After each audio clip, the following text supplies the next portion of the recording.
remain standing for the playing of the Miami Trace Panthers.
Adam Guthrie.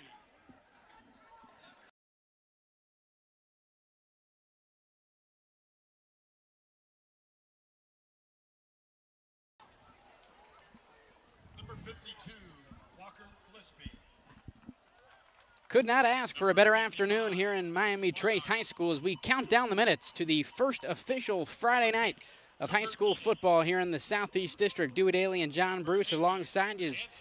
We get ready for tonight's matchup. Should be a lot of fun. Had it 365 days ago. I'm sure that's not the exact measurement in days, but 1 year ago, week one, we had this matchup, and it was a thriller. Looking forward to it here in 2024. Yeah, it came down to a last-second two-point conversion that Miami Trace was able to stop that held on to, I believe it was a 3-touchdown lead at one point in that game. Waverly made a big comeback.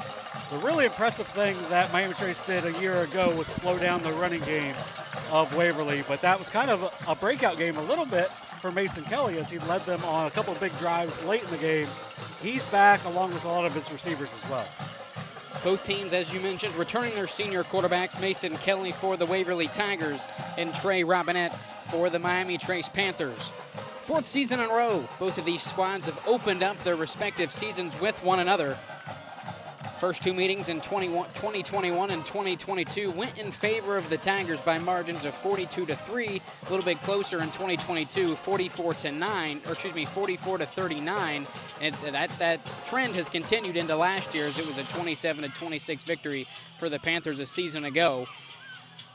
It's hard to pick favorites when you come into this matchup considering what each team returned offensively. It seems like the big guys up front has kind of been the concern for Waverly when you look around social media coming into tonight. Yeah, one of the big things for Waverly is they're replacing their entire offensive line. A big matchup to watch for is number 62, Garrett Rosenberger, is going to be matched up more than likely across from number 56, Brady Sheets, who's an outright stud for Miami Trace. And then Miami Trace on their offensive side, led by big Adam Guthrie, big left tackle number 73. He's got a lot of D1 offers, and more than likely any running that Miami Trace is going to do is going to be behind big Guthrie on the outside. And the big key a season ago in this matchup for Miami Trace was the big guys up front. Jace Hurd, all-time leading rusher in Waverly Tiger football history, held to just 15 yards on 13 carries. Yeah, and if you could slow down Jace Hurd, especially with a good line in front of him that he had last year, Hurd ended up having a monster year overall for the Tigers and obviously had a great four-year career as well. And on the other side of that line, it was Asher LeBeau, who's no longer here, although right behind him a very talented freshman, now sophomore, in Julian Banker. Excited to see how he operates as the lead back here tonight. But in that matchup a season ago, Asher LeBeau, 160 yards on 28 carries, a touchdown as well from 21 yards. Yeah, LeBeau was an outright stud as well. But Julian Baker got a lot of touches last year, got a lot of experience as the number 2 back for the Panthers as they went to the playoffs and actually pulled off a big upset in week 1 of the playoffs at Hampton Township last year to get even more experience moving into this year. Only 2 touches a season ago in this matchup for Julian Baker, although as you mentioned, as the season went along, Coach Williams slowly worked him into the offense more and more as he had to look towards the future, and he is now your lead back here a season later. And for Banker, 5 D1 offers thus far as only a sophomore from Miami, Ohio, NC State, Toledo, USF, and Purdue. Not bad. Not bad at all. For, as you mentioned, only a sophomore. We saw him in basketball. He looked very athletic there. I'm excited to see him with kind of the offense, maybe not completely going through him because Robinette's a really good quarterback, but at the same time, he's going to get a lot more touches. Should be a really exciting player to watch. Waverly Tigers winning the opening coin toss, electing to defer to the second half, so Hunter Hauk will get things started for us here tonight from the Tony's Welding and Fabrication Stadium. Hey, if you put in that much money to the stadium, you get to use your entire company name. It's a very wordy name, but this is a beautiful stadium here at Miami Trace. Just a great overall facility as well. As you can see, the entire district, more or less. I mean, obviously, where the students go, the high school is beautiful. We've been in the gym a lot of times, and this field, I know it got renovated a few years ago, but it's one of the top fields in the Southeast District.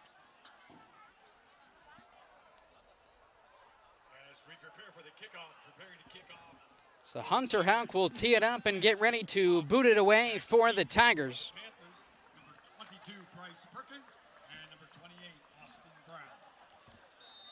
Bryce Perkins and Austin Brown, the two deep men for the Panthers.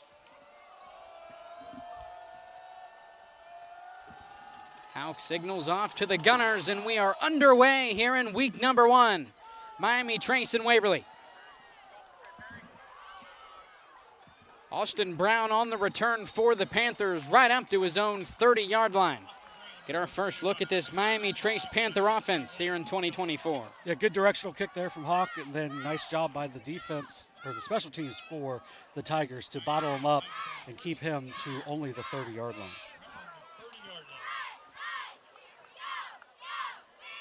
Up front for the Panthers coming in tonight.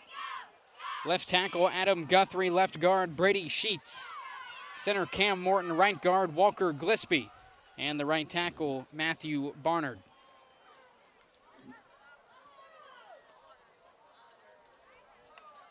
Robinette will open up the series in the pistol, a handoff straight to Julian Baker. Not a lot of room, and he'll be brought down right at the line of scrimmage, and it looks like the ball may have come out towards the end of the play.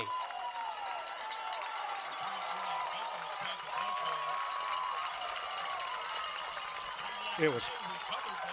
Here's the Tigers have taken over on the first play from scrimmage. Yeah, Sawyer Myers is the one who came up with it. Nice job by Mason Pollard to blow that play up. And Lane Bear strung it out. Ball gets loose. Great job by the sophomore. Sawyer Myers jumping on top of that ball. So just like that, the Tigers defense takes it away from Miami Trace. Even though there was a fumble on the play, it was after the ball was down. Miami Trace returns possession. And it appears now the official ruling after the officials got together is no fumble came out after Baker was down.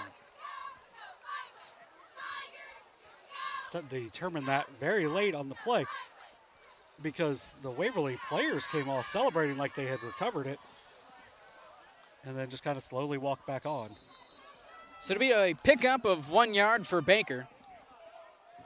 2nd down and 9 coming up for the Panthers. But you know what? It's week 1 for everybody.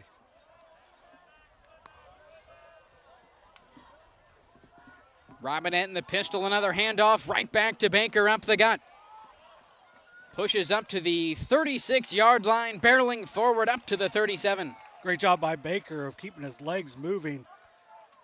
Waverly had him bunched up, but the sophomore just keeps churning and churning. Got himself an extra 2 yards on the play with just effort all around right there by Baker. 3rd down and 3 coming up for Miami Trace.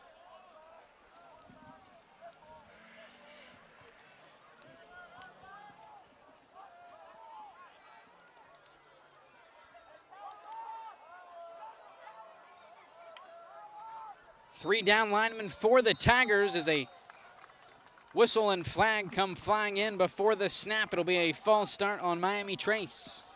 If you notice the line heavy to the left side, which is where Guthrie's at. Freshman Matthew Barnard is on the right side, and they look like they were trying to go all the way away from that side. I would guess throughout the season that'll balance out a little bit more, but right there, pretty obvious on which way Miami Trace wants to go.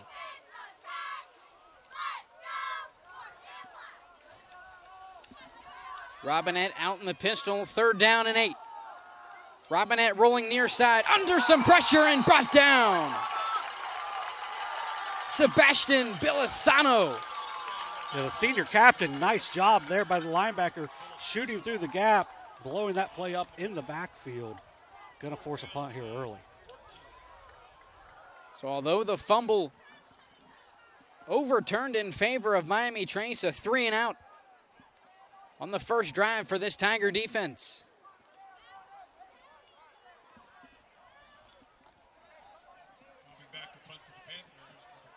Robinette will be back to punt. We were trying to figure that one out in the pregame between him and Ohio University bound Stuckey. Cade Carroll on the return for the Tigers from his own 40. Brought down at the 41. About 34 yards on that punt from Robinette. Not very much air, but a good job by the coverage team to get all over that there to blow up Carroll in the back.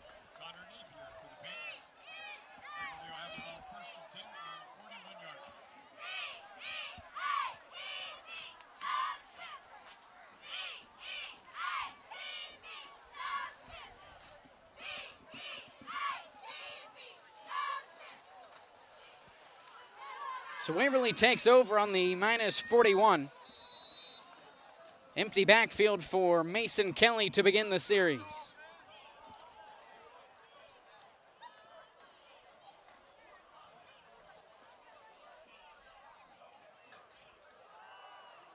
Kelly fires near side. This is the former tight end, now wide receiver, Mason Sparks, who's brought down for no gain.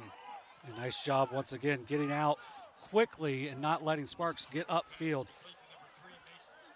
First attempt, obviously they want to try with having a new line. They want to try to get the ball out of Kelly's hands quickly and get it to these athletic wide receivers. 2nd and 10 now for the Tigers. Pollard sent in motion across the line. Handoff to Carroll on 2nd down. Cuts it up the numbers, pushing up towards the 44, which is where he will be brought down. Cooper Enix really contained that play before his teammates could come step up and bring down Carroll, who made a nice cutback, just couldn't get anywhere upfield.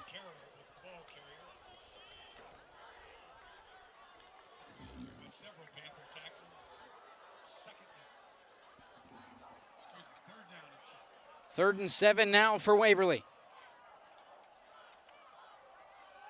Kelly back to pass, steps up in the pocket, firing far side for Pollard. It's incomplete. Bryce Perkins in coverage for Miami Trace. Near side official missed one as Miami Trace was just lined up off sides.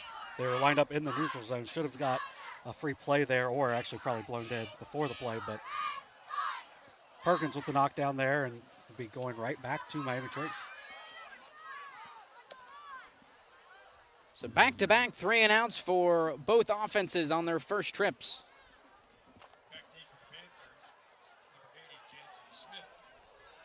Cody Swords to punt it away for the Tigers. Jansen Smith, the deep man for Miami Trace. Spiraling kick and a diving effort from Smith as he fair catches it and rolls out of bounds right at the 24. About a 31-yard punt there. Smith on that, maybe let that one fall. If you're going that close to the sideline, good hands, though, to keep it from being a turnover there. Of course, today's contest between Waverly and Miami Trace is brought to you locally in part by Fayette Financial. Want an insurance agent that can talk to you and also lives where you live? Give Brian Pettit with Allstate a call at 740-239-5229, and he will get you settled in. 1st and 10 for the Panthers on their own 23. Toss far side. This is Baker out to the numbers. Pollard knocks him out of bounds. Pollard did a nice job of getting rid of his blocker, but Baker makes one more nice move, gets to the outside, picks up a little extra yardage.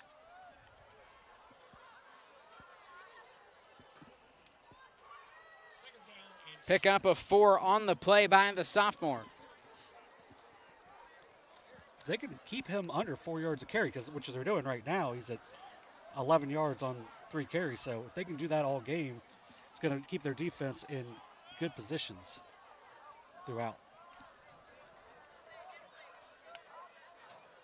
2nd and 6 for Miami Trace. It's right back to Baker. Makes the first man miss and barrels over the 30-yard line. Nice job there. Baker shaking through the tackle. They're going to give him the first down, so pick up a 6 there by Baker. When it seemed like he might have only had one, ends up beating his tackler down, picking up the first.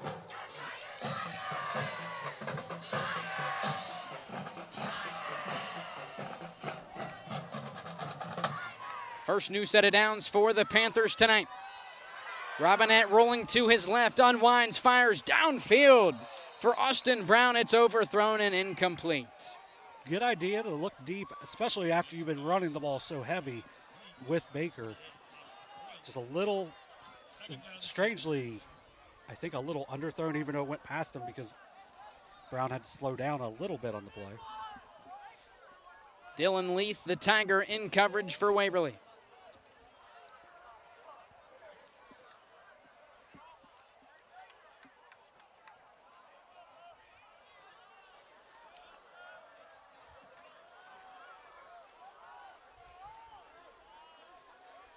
2nd and 10 for Robinette and Miami Trace.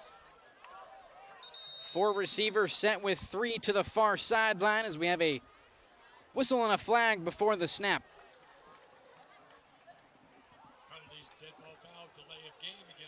Delay a game on the Panthers. That'll push them back 5. Second penalty already for the Panthers within the first 5 minutes of this game. Not what Coach Williams wants in the early going. 2nd down and 15.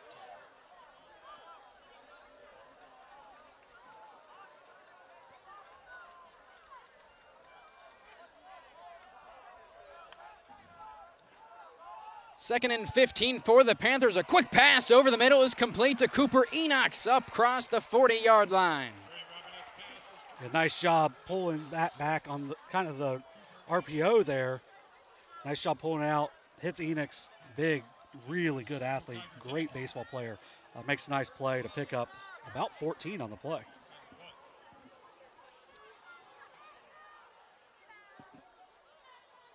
Enox just 1 yard shy of a new set of downs for Miami Trace. 3rd and 1 coming up for the Panthers.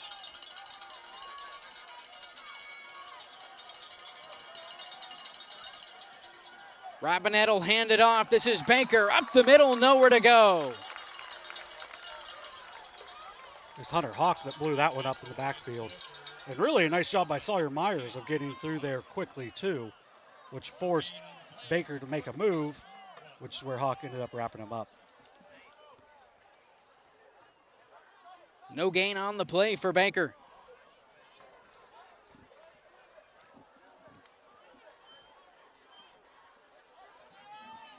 Fourth down and a little less than a yard now for Miami Trace. 3 men in the backfield alongside Robinette, who now scoots back to his own 30-yard line, seemingly to punt. Lane Bear retreats inside his own 30-yard line, and we'll have our second delay of game on the Panthers during this series.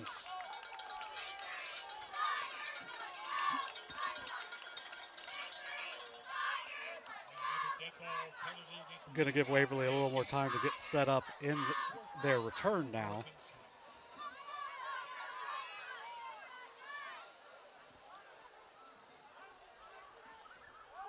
Mason Pollard and Cade Carroll both back on their own 30-yard line. Robinette from inside his own 30 sends one end over end to the other 30-yard line. It's picked up by Cade Carroll. Carroll on the return, far side, before being forced out of bounds right around midfield. Another 34-yard punt there by Robinette.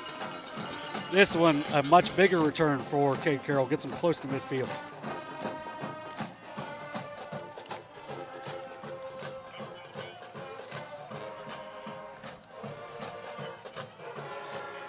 Three and out the first time around for this Waverly Tiger offense.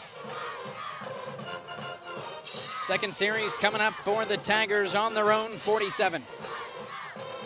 Yeah, we saw a little bit of havoc that Miami Trace was able to force, making Kelly get rid of the ball quickly twice. Let's see if the offensive line can be a little stronger this series. Bunch tight left formation for the Tigers on 1st and 10. Kelly out of the pistol, a handoff right up the gut, nowhere to go. That was Adam Guthrie. Big time play in the backfield there. Nowhere at all for Sebastian Bilasano to go. First carry tonight for Bilasano. Loss of 3 on the carry by the senior. To be fair to Bilasano, he had no chance on that at all. Nice play by Guthrie getting through that line and holding on to the tackle. Tigers now widen up the formation on 2nd and 13. Sparks in motion. Kelly back to pass on 2nd down. Firing up the left hash. Wide open downfield. It's Mason Pollard. Touchdown, Tigers. 56 yards. Miscommunication in the secondary. The safety came off, and then it just opens up. Mason Pollard wide open, and a great job there by Mason Kelly to hit his namesake in stride. Pollard, we've seen a lot of things in the preseason when we've watched some tape. Some of the tape we've watched in preseason, a lot of drops. But week 1, Friday Night Lights, Mason Pollard reels it in for the 56-yard touchdown.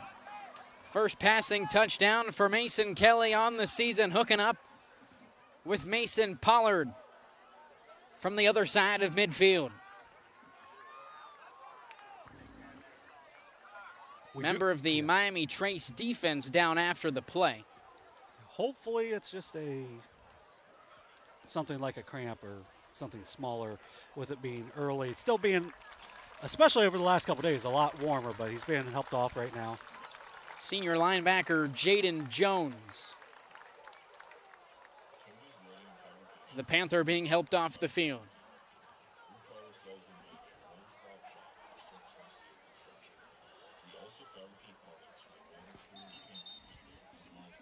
We'll take a moment to thank all of our fall sports live stream sponsors, the Glockner family of dealerships, Parmar Stores, Willie & Son Trucking, the Schmidt Family Restaurant Group, and Glow Fiber. Of course, tonight's game is locally brought to you in part by Fayette Financial. Hunter Houck on to attempt the PAT here for the Tigers.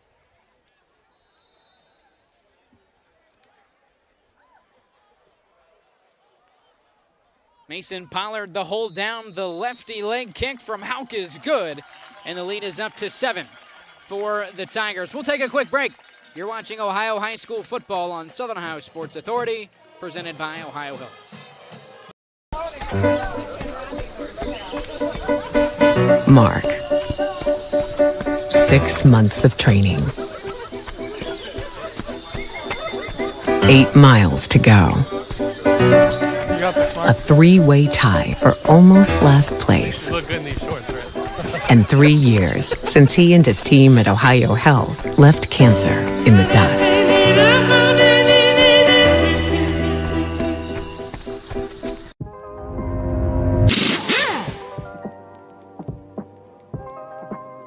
Hey, Mike Glockner here from the Glockner family of dealerships. Want to talk to you about our express service that we offer at every Glockner location. Did you know that you don't need an appointment if you need a routine service done to your vehicle? All you have to do is show up. No appointment necessary. Stop by and let us serve you at any Glockner location today.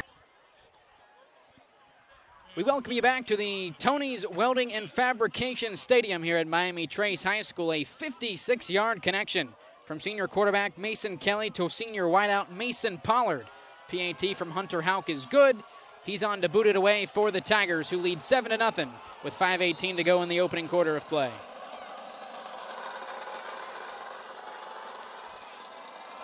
Perkins and Brown, the two deep men for the Panthers, as Houck boots it away to the far sideline. It'll be Austin Brown once again, the junior, on the return, forced out of bounds in a very similar spot to the opening kickoff return right at the 30. Trying to pick up on the number that made the tackle.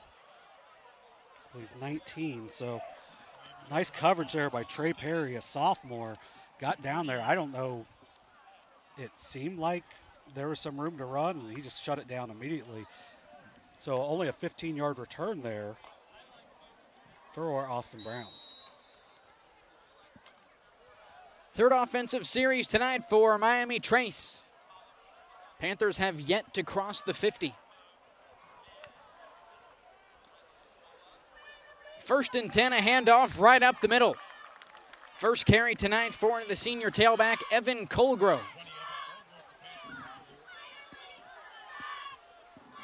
Got to go with a little fullback dive there, get a couple yards for the senior. See if that'll open up some things a little bit. Because right now we're still obviously very early in this game with 5:15 left in the first quarter. I think the clock was stopped because it was at 5:15 for a few seconds there. A season ago at Rediger Field down in Tigertown, it was 0-0 after the first quarter. Ended up being a 13-13 tie headed into the half. Yeah, so hopefully this game plays to what the last two games have been, really exciting games. I think these teams, even though the big pass play broke there for Waverly, it seems like the lines are pretty even right now, even though the talk coming into the game was the line of Miami Trace versus the new line of Waverly.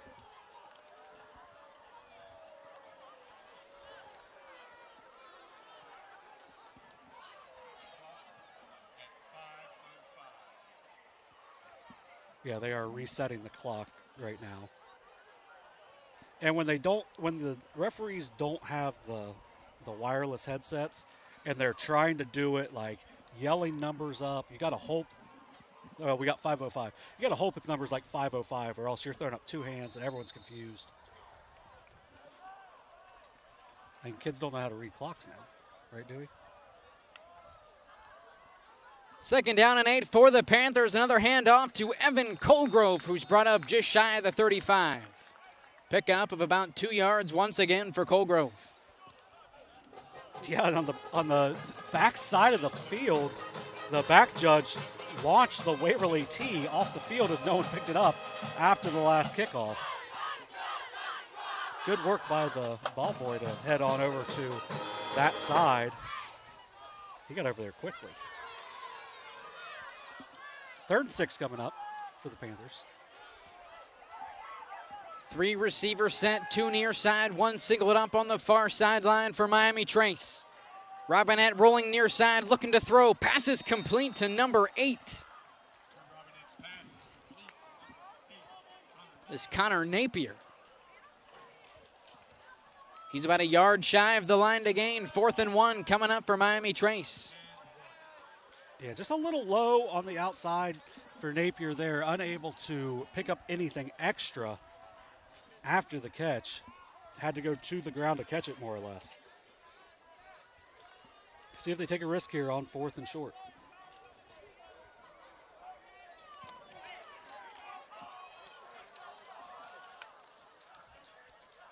Fourth and 1 for Miami Trace. They're going to go for it. Julian Baker, they needed the 40, and he did not get there. This spot looks very nice for Miami Trace because it did not look like he got even close at all. They're going to move the chains. Yeah, Bill Asano jumped on that quickly in the backfield, but they gave him the extra. They gave him the extra yardage there. Like the end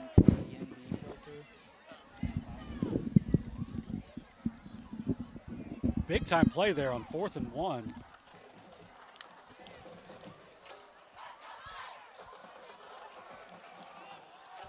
So a new set of downs for Miami Trace on their own 40-yard line. Big time 4th down conversion for Julian Baker. Robinette to throw. Hit as he throws over the middle. Passes incomplete. Sawyer Myers off the right edge with the pressure. I'll tell you what, I know the Myers twins are very highly touted as athletes.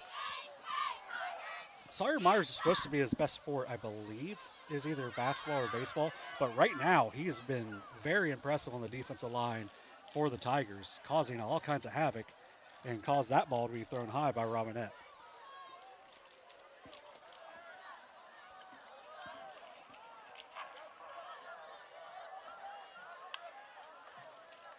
Second and 10, Austin Brown motions across the line of scrimmage. He'll get the jet sweep up past the 40-yard line, but not much after. Yeah, only a yard gain there. Great job by just stringing that play out by the corner by the Tigers and just making it to where Brown can't get upfield at all. Only a 1-yard gain.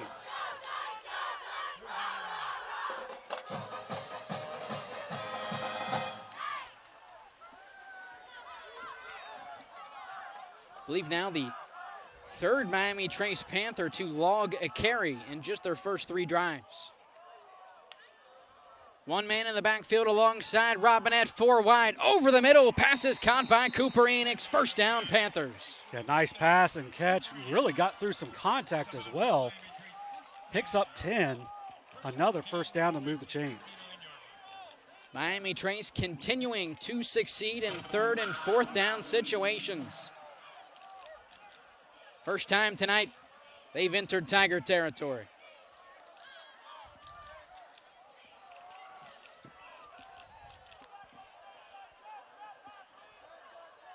First and 10 with 2 men in the backfield alongside Robinette. Colgrove with the fake, a pitch to the outside to Julian Baker. The ball is free.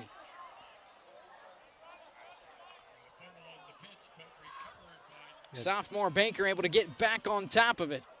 No gain on the play for Miami Trace, 2nd and 10. Tried to run the triple option there, just a little bit too much on that. You got to lead them a little bit more, as that one was behind Baker, but Baker does a great job of scurrying over and keeping control of that ball.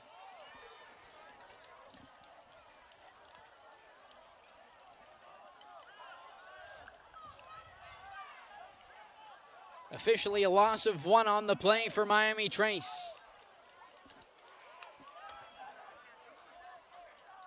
Second and 11, handoff to Julian Baker. He has some room to work with, up past the plus 35. First down, Panthers.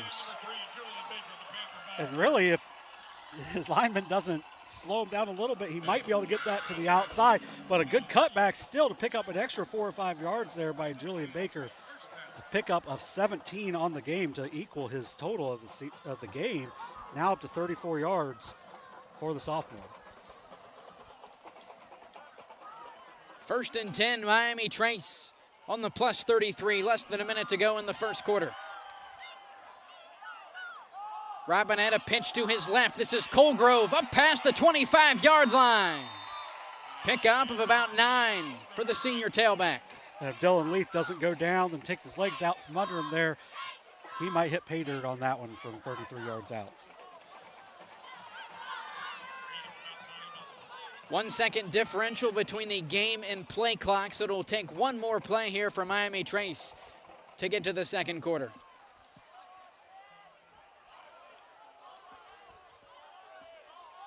Second and 1, Colgrove and Baker alongside Robinette. It'll be Baker with Colgrove lead blocking near side, inside the 10. Baker diving to the pylon, and he's forced out of bounds, just shy of the goal line by Cade Carroll. 22-yard run there by Julian Baker, just gets to the outside, unable to fully get to the corner, but gets himself down inside the 5 to the 2. Great run there by the sophomore. 56 yards already for Julian Baker. First down, goal to go from the 2-yard line for Miami Trace. 1 second left in the first quarter.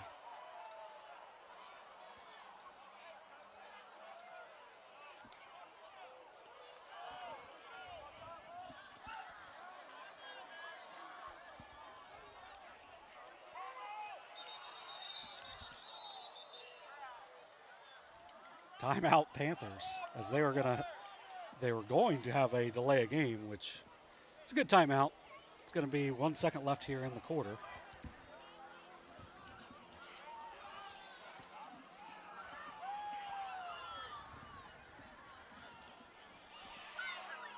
A couple other scores in the area. Unionta leading Benton County 14-0 after 1. Logan Elm and Zane Trace are tied at 6 late in the first quarter. Fairland leading West 7-0 after 1. There's our SOSA games that we're covering tonight. Ironton and Wheelersburg. There's no updates. Maybe it started at 7:30. So first down, goal to go from the 2. Robinette in the pistol, Colgrove behind him. Panthers have brought in Weston Dawes as a lead blocker in front of Robinette. Direct snap, Robinette, Colgrove straight ahead, stood up at the line of scrimmage. A second effort is good for a Miami Trace touchdown. Yes, stood up initially, but the senior keeps his legs moving, is able to barrel through to pick up the extra yardage. Cuts it to a 1-point game here to end the first quarter. Obviously, we'll see the result of this upcoming extra point.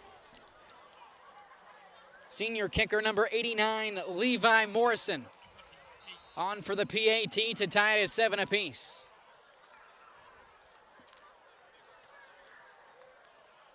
Austin Brown to hold. Kick from Morrison splits the uprights, and after the opening quarter of play, we're knotted up at 7 apiece. Really nice job there by Brown of pulling that down, as it was a little bit of a high snap as well. Second quarter coming up here at the Tony's Welding and Fabrication Stadium at Miami Trace High School. We'll take a quick break. You're watching Ohio High School football on Southern Ohio Sports Authority, presented by Ohio Health. This broadcast is brought to you in part by Willie & Son Trucking. Willie & Son Trucking has been a proud supporter of local student athletes, coaches, and athletic programs throughout its history. Be sure to look out for the Shack Athlete of the Week presented by Willie & Son Trucking each week at SOSAOhio.com. Kimberly. Tons of practice. One chop away from a black belt. 7 of the best sidekicks. And 5 years since her cancer diagnosis at Ohio Health.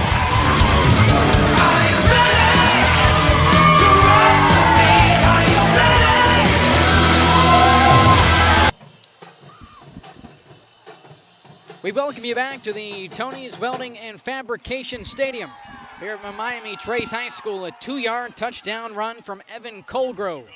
PAT from Levi Morrison was good, and we're all knotted up.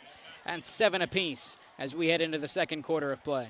And it all stemmed from that big 4th and short, kind of a controversial spot for Miami Trace, but they get the spot. They end up picking up a big 3rd down and long on the next set of downs, and then Julian Baker rips off a couple big plays before the big touchdown there by Colgrove. The center, Cam Morton, on to boot it away for the Panthers. Second quarter underway here from Miami Trace High School. Mason Sparks on the return for Waverly. And he'll be brought up just shy of the 45.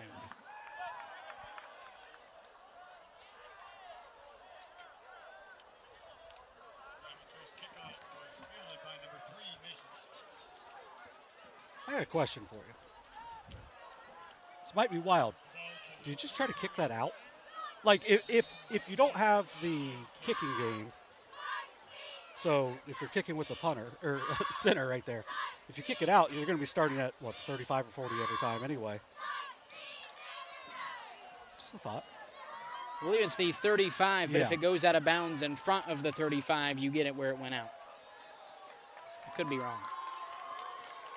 Nonetheless, 1st and 10 for the Waverly Tigers. It'll be Cade Carroll on 1st down up to the 45, and not much after that. Marked down actually at the 44, so no gain on the play for Carroll. Weston Dawes with a nice job there of not getting too high on the tackles. It looked like he could have slipped up to a face mask, but was able to stay at around the court or the shoulders there of Cade Carroll. 3 receiver set now for the Tigers on 2nd and 10.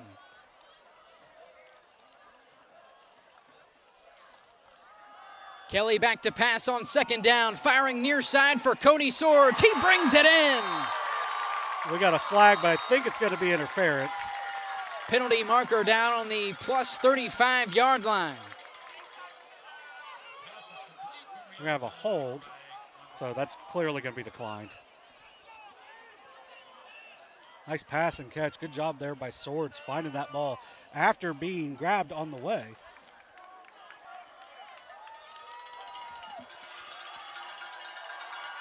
"34-yard hookup. Well,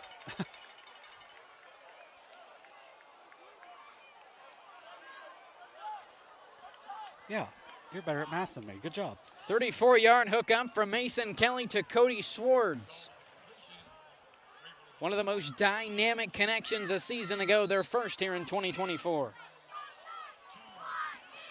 1st and 10 from the plus 22. Tight formation for the Tigers on 1st down. Kelly back to pass, firing over the middle for Swords once again. Touchdown, Tigers. I don't know if we got that, but Mason Kelly stood in and took an absolute shot on that play to throw a picture-perfect pass there to Cody Swords for the touchdown. He's now 4 for 5 for 112 yards and 2 scores already. Back-to-back connections from Mason Kelly to Cody Swords. 2 grabs for the senior for 56 yards and a touchdown.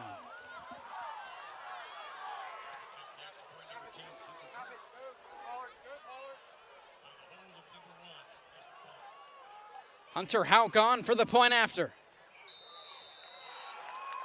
Kick from the senior is good. A 14-7 lead for the Waverly Tigers. with 11 minutes to go in the second quarter. We'll take a quick break. You're watching Ohio High School football on Southern Ohio Sports Authority, presented by Ohio Health. There's not a Par Mar store near you now, there will be soon. That's the slogan, and that's what we believe at Par Mar stores. From groceries to gas and all the other stuff you need, Par Mar has it. Download the Par Mar app for even more savings, and don't forget the Par Mar rewards card too. We also believe in being a big part of your community, so look for us at the ball game or wherever you are.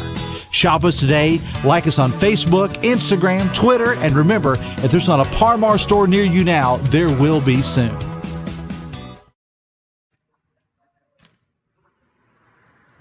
Hey, Mike Glockner here from the Glockner family of dealerships. Want to wish all the fall sports athletes a very safe and successful year. Good luck.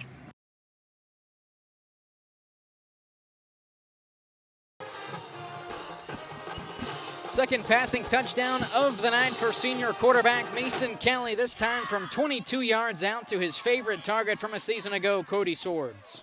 Yeah, they have a great connection. Nice job there by the offensive line, giving just enough time to Mason Kelly to connect with his favorite target. Hunter Hout to kick it away for the third time tonight.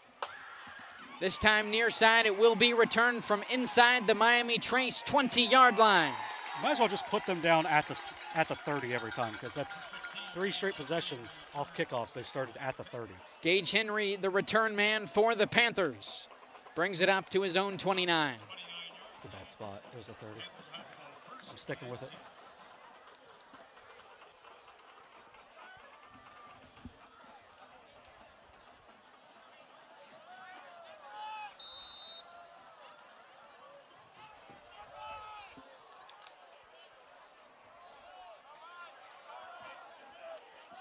First and 10 from the Panthers from their own 29. 2 backs in the backfield alongside Robinette. On the option play, he'll keep it himself up to the 34-yard line. Pick up a 5 for the senior signal caller.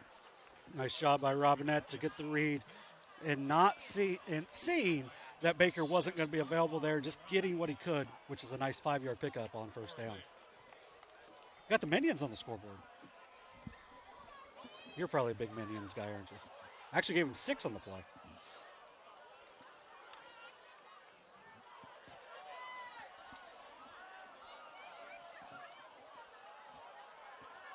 Two receivers sent, both near side for the Panthers on 2nd and 4.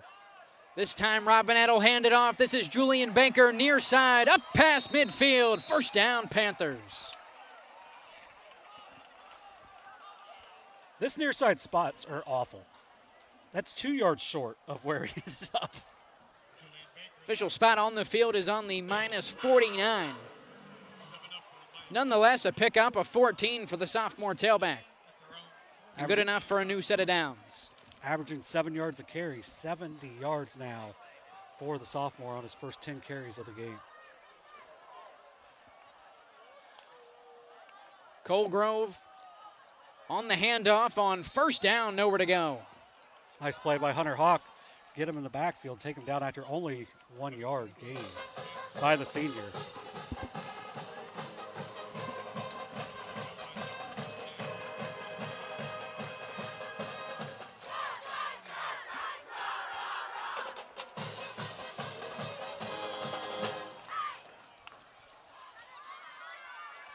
Panthers right at midfield, 2nd and 9 coming up.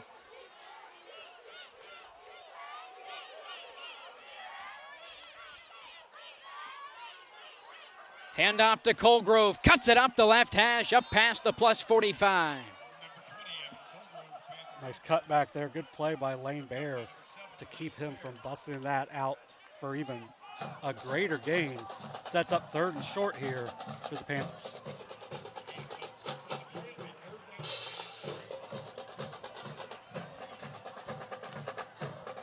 Third and 3 now for Miami Trace on the +44.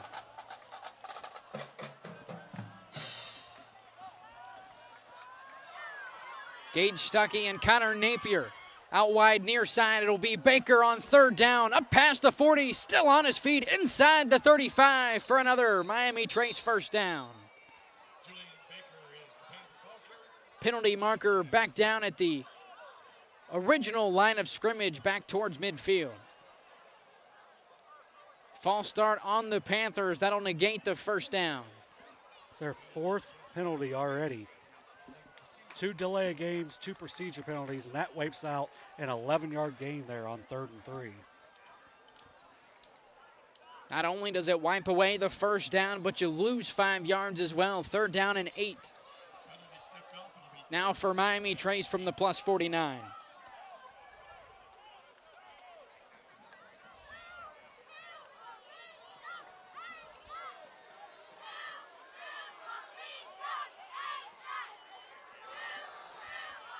Miami Trace with a complete personnel swap. Just 5 seconds to go on the play clock. Might see a timeout. Got it off. Robinette gets the snap off in time. He looks to throw. Far sideline. It's caught by Jensen Smith, who is dropped immediately for a short pickup of 2 yards. Or 1.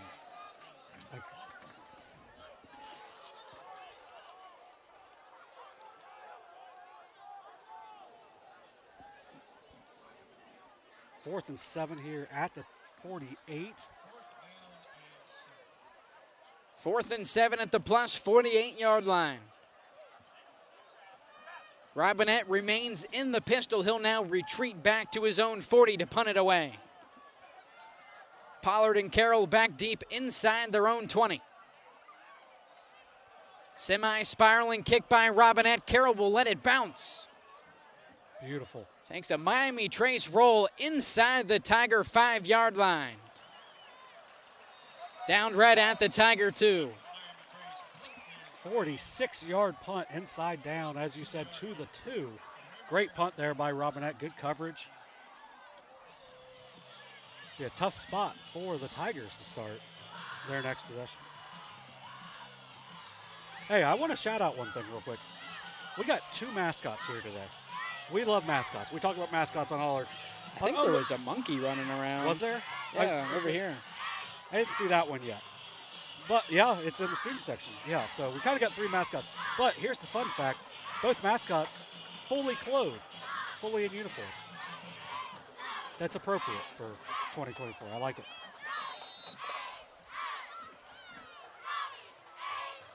Tigers take over, but well deep in their own territory. 1st and 10 from the -2.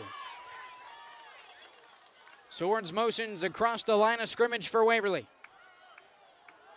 Kelly will look to throw, backed up into his own end zone. Far sideline for Cody Swords. It's through his hands and incomplete.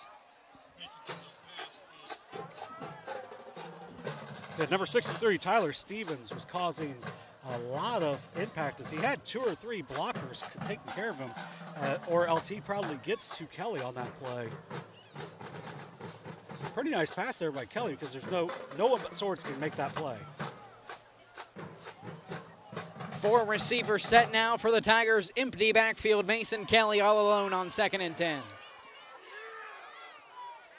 Carroll motions across the line. He'll take the jet sweep near side. Cuts it up the right hash, up near the 15. A 12-yard gain.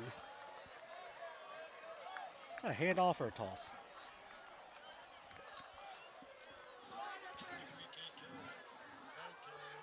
Scurry by Carroll, good enough for a Tiger first down.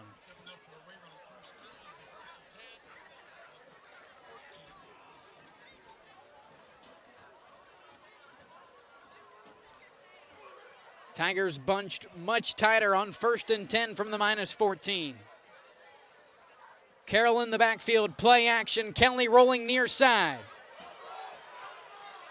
Short pass is incomplete, intended for Sawyer Myers.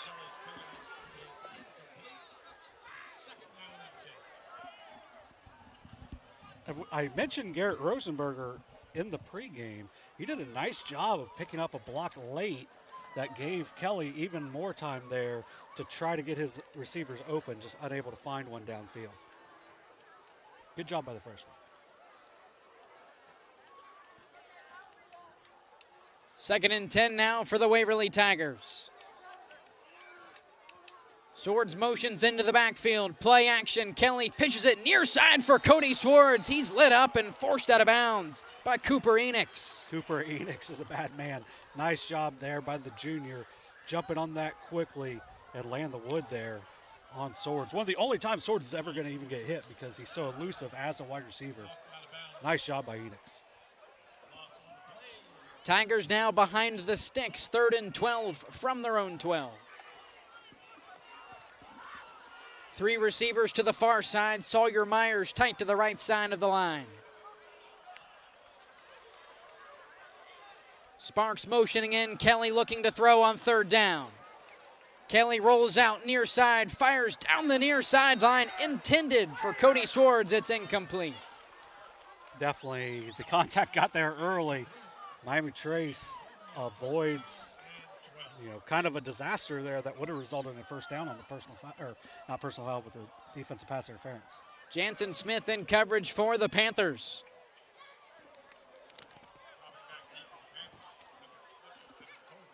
So Waverly at least gets themselves a little room there,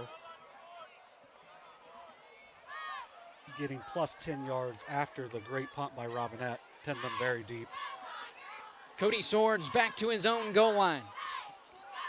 Evan Colgrove, the deep man for Miami Trace. Low lining end over end punt from Swords, rolls out of bounds at the Tiger 44. This is my favorite. Oh, nope, he ended up with 43. All right, that's my favorite thing the officials do in football. When they go down, maybe an official can comment and say why they do it, but they go down like 10 to 15 yards past where it goes out and then run it back to where it was. It's never made sense. It's not the silliest thing. The silliest is the roughing the kicker motion. Good field position here for the Panthers. Panthers take over in Waverly territory. 1st and 10 from the plus 43. Robinette rolling out to his right, firing out to the numbers for Cooper Enix.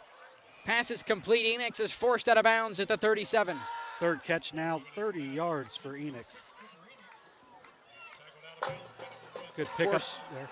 Of course, Miami Trace graduating Garrett Guess in the spring. That's a lot of targets from Trey Robinette to fill in. Some really good size. Someone's got to fill those in. It looks like Enix might be the #1 guy right now, just based off of this first quarter and a half. Panthers out in twins on 2nd and 4. It's Julian Baker between the tackles. Pushes it up to the Tiger 34, pickup of 3 for the sophomore tailback. Yeah, I can see why he's very highly touted and heavily recruited so far, as he's able to just make a couple men miss. He hasn't really had a major run yet. He had a 22-yard run where he made a couple guys miss, but he's doing such a good job of just making 1 or 2 guys miss to pick up 2 or 3 extra yards here and there. Waverly receiving their first sideline warning of the night.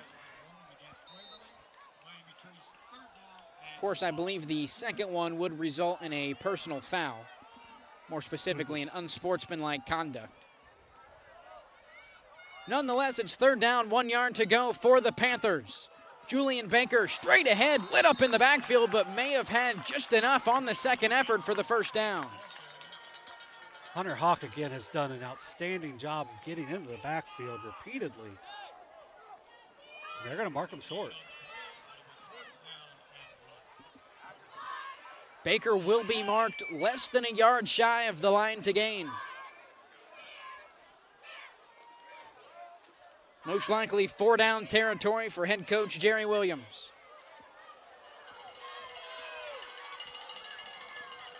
Williams elects to leave the offense on the field. 4th down, less than a yard to go. Timeout. Miami Trace. Their second of the half. Yeah, 4:17 left here in the half. I think you still got to go to Baker. I like what they did inside the 5, where they went big.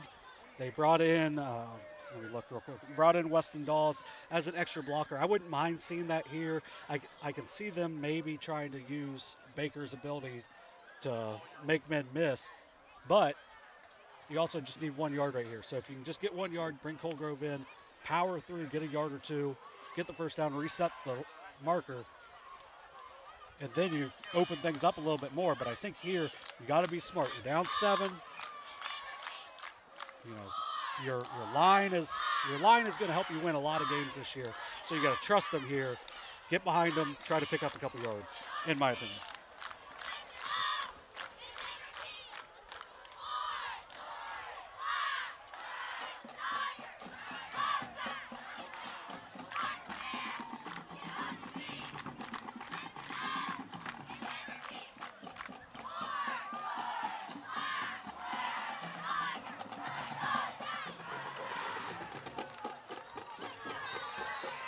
Fourth down, 1 yard to go for Miami Trace. One back in the backfield, it's Julian Baker directly behind Robinette. It'll be the sophomore, has the first down and more, up inside the Tiger 30-yard line. First down, Miami Trace. Or you give it to your best player and just let him get it for himself. Good call there by Coach Williams. Nice job by the line, blocking, getting that opening. Baker blows through it, picks up 5 when they only needed the 1. He's up to 78 yards already on the night. New set of downs for the Panthers, who are out in the same formation on 1st and 10 from the 29. Low snap as a whistle and flag are thrown in before the snap. 5 for 25 now for Miami Trace. They also had a defensive holding that was declined, so that would be 6. The only thing Waverly has so far is the sideline warning.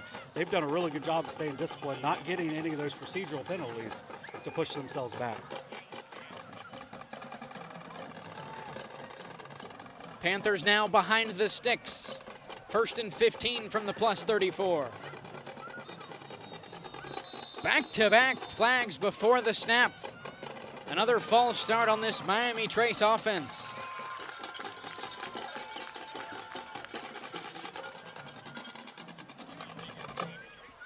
The positive, week 1. You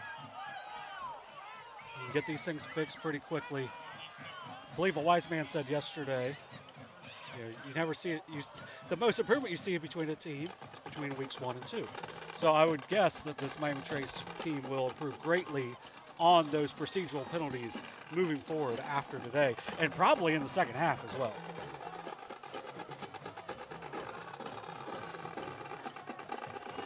Miami Trace now well behind the sticks. 1st and 20 from the 39. Play action pass. Robinette down the right hash, wide open. It's Cooper Enoch staying on his feet inside the 5. First down, Panthers. They're in the red zone. I think when Coach Williams looks at this, somebody went the wrong way on the play action, but the key part of the play action was the fact Cooper Enoch was able to get wide open down the seam. Good job by Robinette to avoid a tackler and connect a 35-yard gain there on 1st and 20 for the Panthers. Cooper Enoch continues to be the #1 target through the air for senior signal caller Trey Robinette. 65 yards on 4 catches for Cooper Enoch already. Head coach Chris Crabtree and the Waverly Tigers elect to take their first time out of the half. Yeah, last time Miami Trace got inside the 5, they bunched it up. That's where Colgrove got that 2-yard run inside. You've got a little more room here for maybe Baker to make some people miss going from the 4. But I wouldn't be surprised to just see a couple runs here from Miami Trace. If they don't get it in, then 3rd down you look at it, but I think the first 2 plays, you got to go behind your power game. Of course, tonight's Week 1 matchup between the Waverly Tigers and Miami Trace Panthers is brought to you locally in part by Fayette Financial. Real people who answer the phone, call you back, and live in your communities. Give Brian Pettit with Allstate a call at 740-239-5229.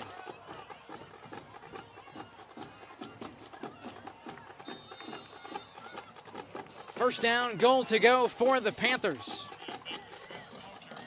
It's going to pick up 2 there by Baker.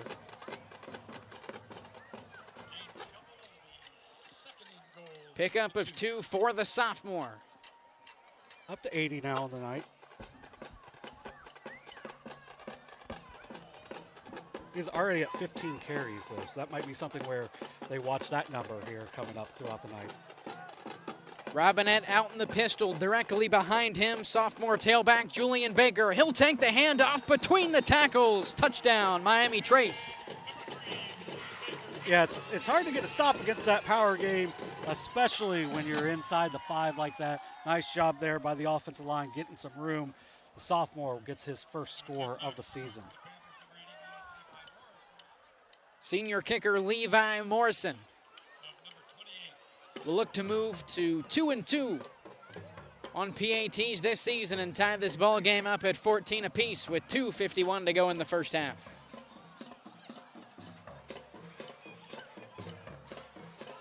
Hold down from Brown. Kick is good from Morrison, and we're knotted up at 14 apiece. 2:51 to go in the second quarter. We'll step aside. You're watching Ohio High School football on Southern Ohio Sports Authority, presented by Ohio Health.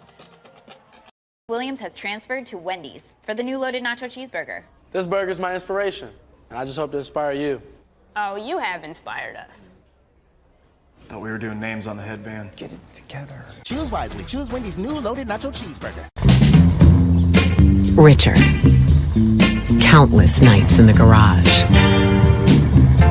8 shiny new pistons. 1 very happy 16-year-old granddaughter. And 2 years since starting cancer treatment at Ohio Health.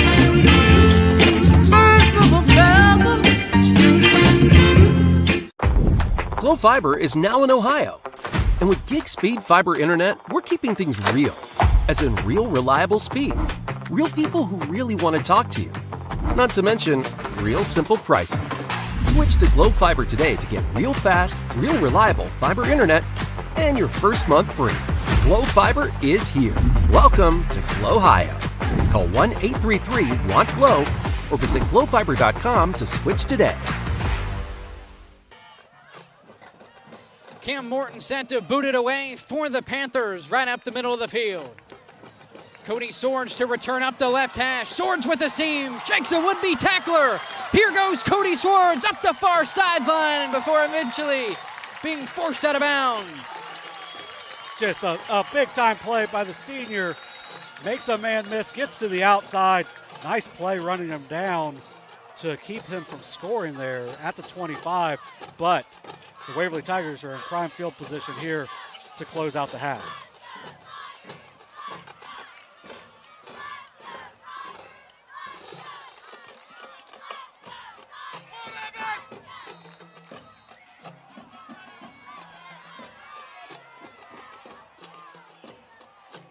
Outstanding field position for the Tigers to begin this series. 1st and 10 from the plus 25.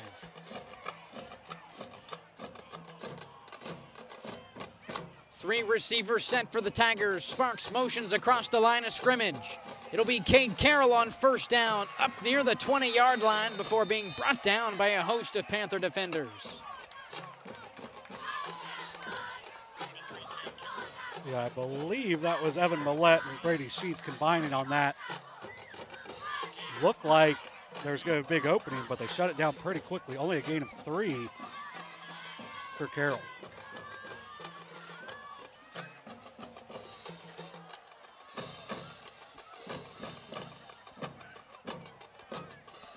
Pickup of 3 for the senior tailback, 2nd and 7.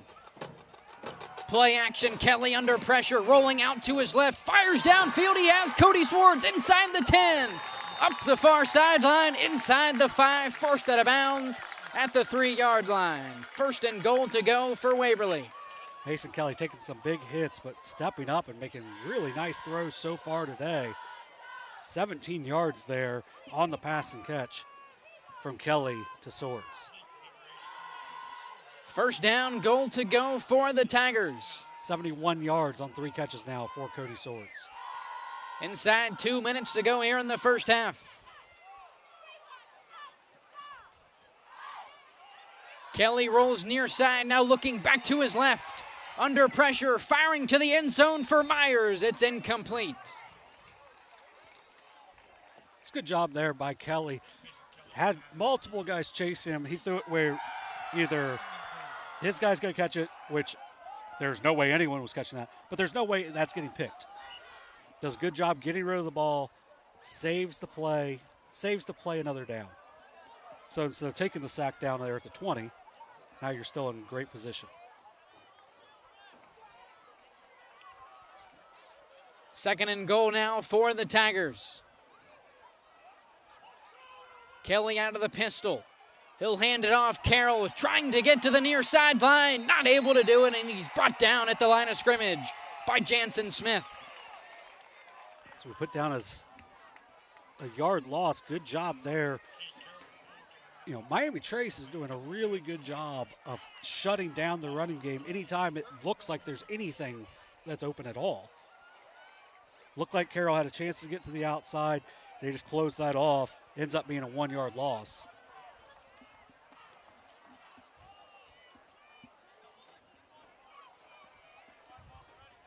Ten seconds to go on the play clock. Appears that head coach Chris Crabtree will elect to take his second time out of the half. And with 55 seconds to go in the quarter, he will do so.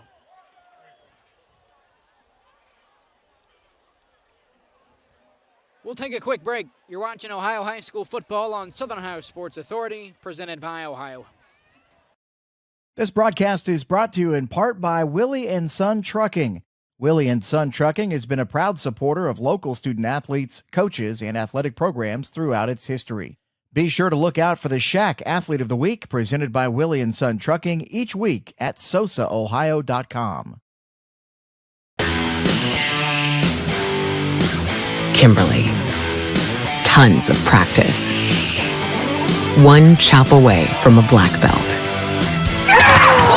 7 of the best sidekicks. And 5 years since her cancer diagnosis at Ohio Health.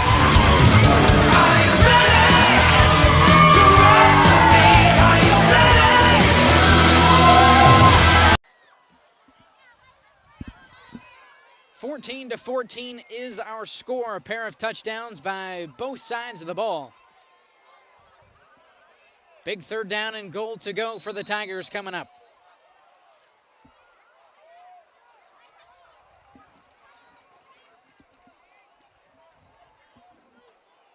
Sparks and Pollard wide to the left side. Cody Swords singled up near side. Kelly rolling near side, looking to throw. Quick pass to the goal line. It's caught by Sawyer Myers. Touchdown, Tigers. Great job by Sawyer Myers there of kind of posting up like he would do on the block. Gets the ball, is just able to reach it across the goal line. Really smart, heady play there by the sophomore tight end. Nice play there by Mason Kelly also to extend that and not take a big risk, but he finds his man, might be a yard short, lets his man make a play. Nice job there between Kelly and Myers. Third passing touchdown for Mason Kelly in just the first half here tonight.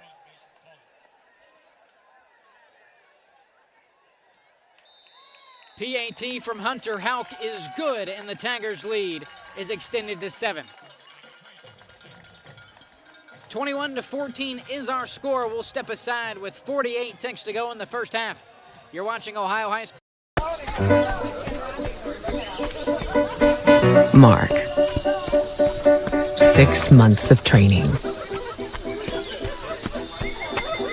8 miles to go. A 3-way tie for almost last place. You look good in these shorts, right? And 3 years since he and his team at Ohio Health left cancer in the dust.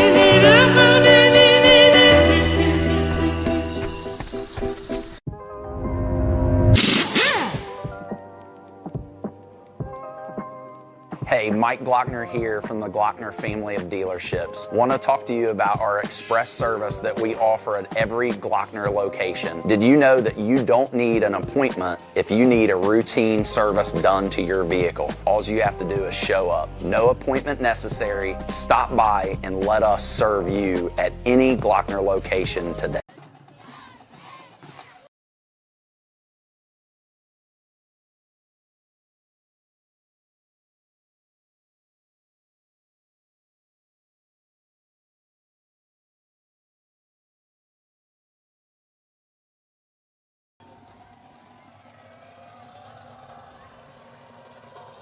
After the 6-yard passing touchdown from Mason Kelly to Sawyer Myers, Hunter Houck boots it back to the Miami Trace Panthers. On the return for Miami Trace, Gage Henry up past his own 40-yard line. And really, with one timeout left, that's a big return for Gage Henry. If he returns that to just maybe the 30 where they've been starting, maybe Coach Williams just kind of waits it out. But now, you can maybe take a couple shots and see what you got here. You got a solid quarterback. You got a couple good receivers. If you can get them time, might be able to find a man downfield, get a couple big chunk plays, give yourself a couple shots at the end zone here to end the half. Waverly set to receive the opening kickoff in the second half. 42 seconds, just one timeout for Miami Trace. They're going to have to go 57 yards. Robinette rolling right, firing across the middle. Pass is caught by Austin Brown. The clock continues to roll. Brown about 2 yards shy of the line to gain, 2nd and 2. Panthers quick back to the line. Robinette rolling to the far sideline, fires up to the numbers. And the pass is caught by Gage Stuckey. He's pushed out of bounds. That'll stop the clock. First down, Panthers. Nice pass and catch. Good job by Stuckey getting out of bounds as well. Another 8-yard gain there for the Panthers. Gonna have to try to get a big chunk play here. 16 seconds, you still got a timeout. Yeah, not a good home clock there by Miami Trace as they started the clock, even though their man got out of bounds. I think they'll reset this to 16. For the Miami Trace offense, it's 16 seconds, 1 timeout, and 41 yards. I will say, I think Robinette's got the arm to get it there anyway, but it would be nice to pick up some yardage here and maybe get 2 shots at it. 4 receivers set for the Panthers. 4 men coming from Waverly. Robinette will dump it off to Julian Baker, who tiptoes up the far sideline before going out at the 33. Pickup of 8. 3 8-yard gains so far here for the Panthers, but gonna, like I mentioned, gonna have to get a chunk play somewhere in here. You got a timeout left, so you got to make sure for Coach Williams you're in that sideline official's ear to say, hey, as soon as we go down, we want the timeout in case you're tackled in bounds.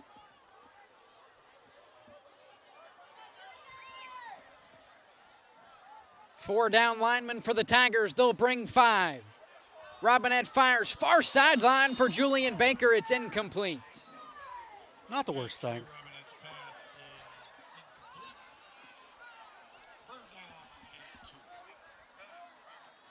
Hey, we saw a play last year where you throw it short and maybe you ladder it to somebody. It looked like they were setting up for it the last 2 plays with Baker kind of going out a little later. But Waverly ran it 2 or 3 times to perfection last year, so they know it. They can tell if it's coming. 4 wide for the Panthers on 3rd and 2. All kinds of time for Robinette. Fires over the middle. Pass is complete. This is Sawyers. Brought down with no time remaining. Nice play there by Hez Nelson. Just forced him to the sideline and not even letting him cut back. There's going to be there's a hold. It'll get, I would assume it's declined. Penalty marker back at the Waverly 35. Yeah, because Bilasano broke through the line. Yeah, Bilasano broke through the line, but he got kind of wrapped up by one of the interior linemen. It's going to be declined. The 21-14 is our score in favor of the Waverly Tigers, who are set to receive the opening kickoff in the second half. We'll take a quick break. You're watching Ohio High School football on Southern Ohio Sports Authority, presented by Ohio Health. This broadcast is brought to you in part by Willie and Son Trucking. Willie and Son Trucking has been a proud supporter of local student athletes, coaches, and athletic programs throughout its history. Be sure to look out for the Shack Athlete of the Week, presented by Willie and Son Trucking, each week at SOSAOhio.com. Kimberly. Tons of practice. One chop away from a black belt. 7 of the best sidekicks. And 5 years since her cancer diagnosis at Ohio Health.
A Parmar store near you now, there will be soon.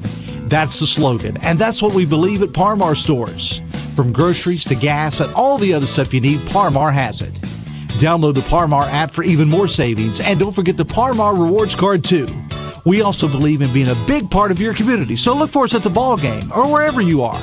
Shop us today, like us on Facebook, Instagram, Twitter, and remember, if there's not a Parmar store near you now, there will be soon.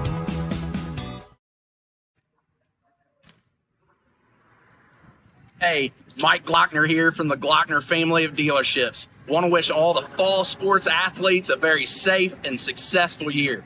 Good luck.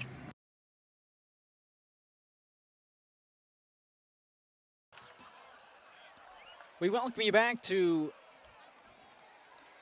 Tony's Fabrication and Welding Stadium. Batted backwards. It's all right. Well, here at Miami Trace High School, you could see it really well in the daylight, but at night the video board is so bright that it makes it really difficult to see it. So, yeah, Tony's Welding and Fabrication Stadium, beautiful facility here at Miami Trace. It's been a good half so far. And 21-14 is our score. The Tigers are set to receive the opening kickoff of the second half while currently leading Miami Trace by 7.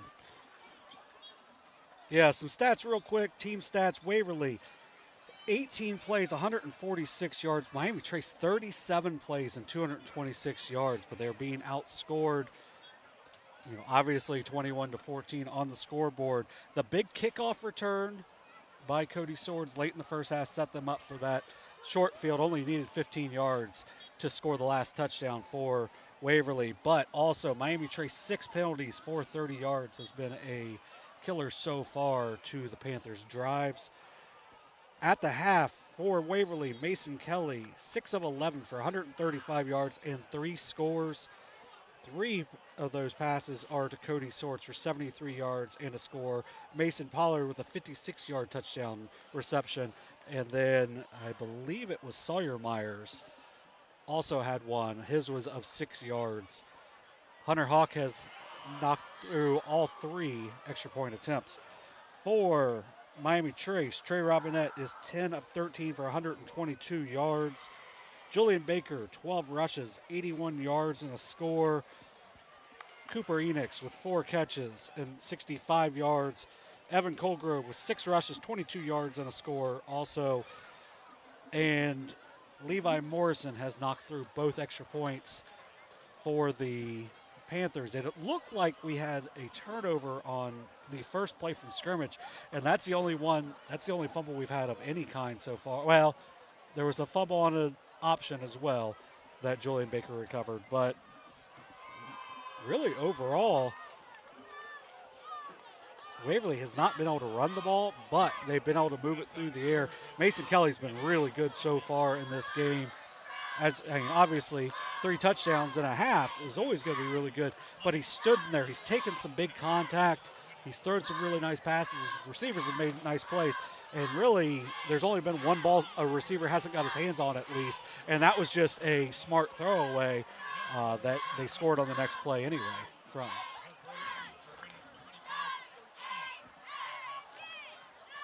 Fourth time these two teams have opened up their respective seasons playing one another. In 2021 and 2022, it was all Waverly before Miami Trace winning their first contest over the Tigers 27-26 a season ago at Rediger Field. Yeah, and if you're looking for any halftime scores, make sure you check out our scoreboard over at SOSAOhio.com. We appreciate all of our sponsors that make it possible for us to do things like that, and also to all of our writers that are out there tonight, writers and photographers as well as our Kenneth Hay, who is, as always, on the camera. He'll actually be on the call next week, along with our own Carson Francis as well. This time around for Miami Trace, it'll be Levi Morrison to boot it away. Taking the spot of the center, Cam Morton. Nice catch. Line drive kick, it's brought in by Cody Swords. Up the left hash, Cody Swords breaking away into the open field. Here goes the senior. inside the 10, touchdown Tigers. 80 yards to pay dirt for Cody Swords. They tried to kick it a little deeper. Swords leaps, makes a great play, and then goes untouched, 80 yards. What a play by the senior Cody Swords for his second score. Second touchdown tonight for the senior wide receiver, Cody Swords.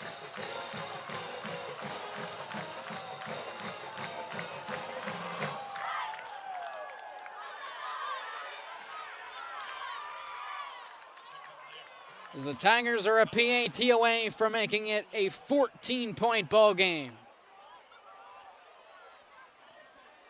Now, the last 2 years, Miami Trace has had the big lead in the second half. Let's see if they can kind of flip the switch or script and make the comeback like Waverly has done the last couple of seasons. Halcon for the point after, splits the uprights, and it's 28-14. Tigers out in front. We'll take a quick break. You're watching Ohio High School football on Southern Ohio Sports Authority, presented by Ohio Health. Williams has transferred to Wendy's for the new loaded nacho cheeseburger. This burger's my inspiration, and I just hope to inspire you. Oh, you have inspired us. Thought we were doing names on the headband. Get it together. Choose wisely. Choose Wendy's new loaded nacho cheeseburger. Richer. Countless nights in the garage. 8 shiny new pistons. 1 very happy 16-year-old granddaughter. And 2 years since starting cancer treatment at Ohio Health.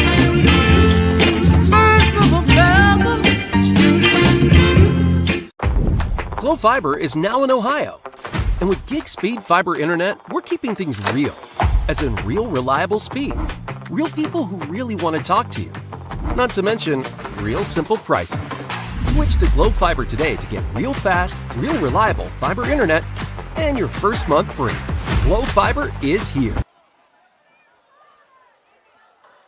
Hunter Halcon to boot it away, following up the 79-yard kick return by Cody Swords. Here's Austin Brown from his own 20-yard line, up the near sideline and brought down at the 35. A really good job. You can tell the difference in the two teams on kickoff coverage as well, as that's 2 huge kickoff returns by Cody Swords, one down to the 15 and that one all the way to the end zone, where Miami Trace, they've started their last 2 drives past the 30, but really they've pretty much been pinned pretty deep so far, and that's been a big advantage for Waverly so far tonight. 2-score lead, the largest of the night for Waverly.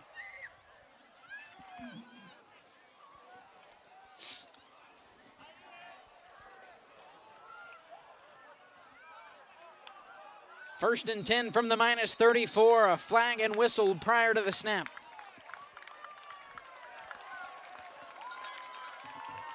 Another false start for this Miami Trace offense. That'll push them behind the sticks for 1st and 15. It's their 7th penalty already. They're all coming from this on our side, near side.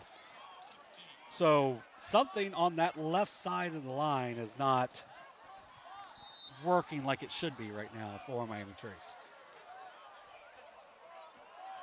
First down, 15 yards to go on their own 29. Robinette out of the pistol, he'll hand it off. This is Baker up past the 30-yard line, a pickup of about 4. Yeah, plenty of time left. No reason to get out of your game plan of a lot of Julian Baker, as he's now up to 84 yards on the game. Baker, just a sophomore, without a doubt, has stepped into that bell cow running back position for head coach Derry Williams. Sounded like you said Derry. I know you didn't, but I heard bell, cow, Derry. Baker remains in the backfield now. Weston Dawes, the lead blocker.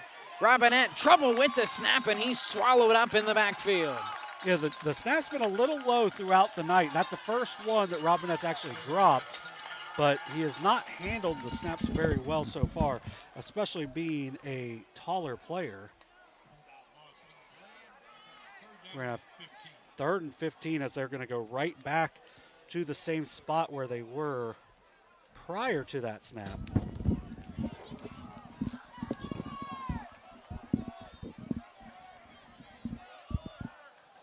No gain on the play for the Panthers, 3rd and 15. Robinette to throw under pressure, forced out of the pocket to the far side. Fires it up the far sideline. It's caught around the 39-yard line.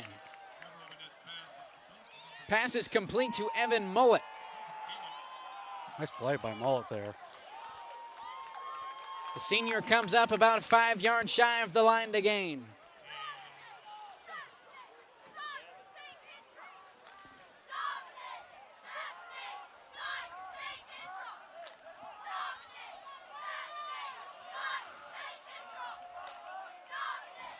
Fourth down now for the Panthers. Initially showing their normal offense, now Robinette backing up to his own 26. Cade Carroll, the deep man for Waverly. Very good punt. Spiraling punt over the head of Carroll. This will roll all the way down to the Tiger 5. 57 yards. Second time tonight, the Tigers will begin a drive inside their own 5-yard line. Yeah, another very good punt by Robinette. If they can, the punt game's been good for them so far. It's been that special teams on the kickoffs, which has led to this 14-point lead here for the Waverly Tigers.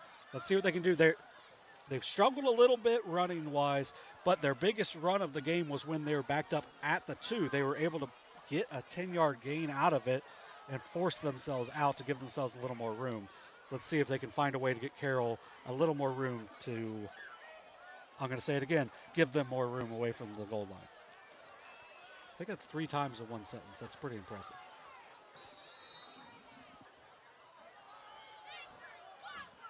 First and 10 for the Tigers on their own 4. Handoff to Carroll on first down, stuffed at the line of scrimmage by junior linebacker Weston Dawes. Dawes has had a quietly nice game for them. Knocked down a pass in the first half. Busted open a hole for the first touchdown for Miami Trace as well. Going to give him a yard there.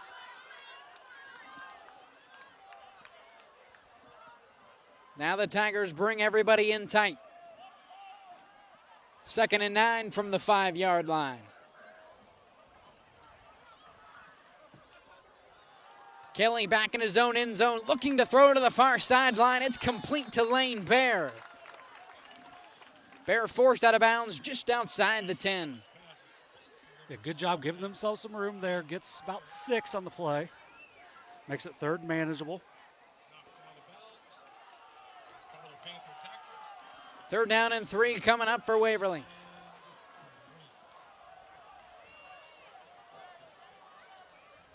Three receivers bunched to the near sideline. Carroll all alone in the backfield as Swords motions across the line. Handoff to Carroll up the far sideline. Should have enough for the first down. Although it looks like he'll be marked about 2 or 3 yards shy out of bounds. Well, no, they're signaling it for it. Even though they marked it, it looked short. They're just not going to bring the chains out. Like I said early, week 1 for everybody.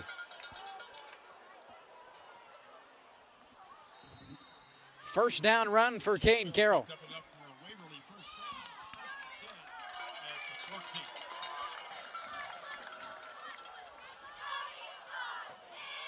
Tigers remain bunched up. Right back to the ground game. It's Carroll stuffed at the line of scrimmage. Combination of Tyler Stevens, Adam Guthrie, and Brady Sheets on the tackle for Miami Trace.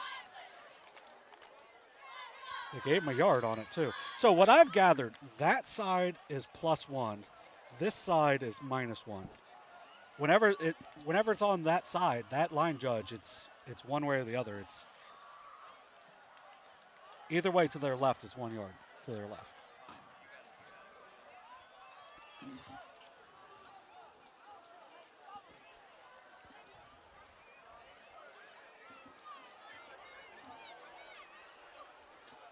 Second down for the Tigers. Kelly looks to throw.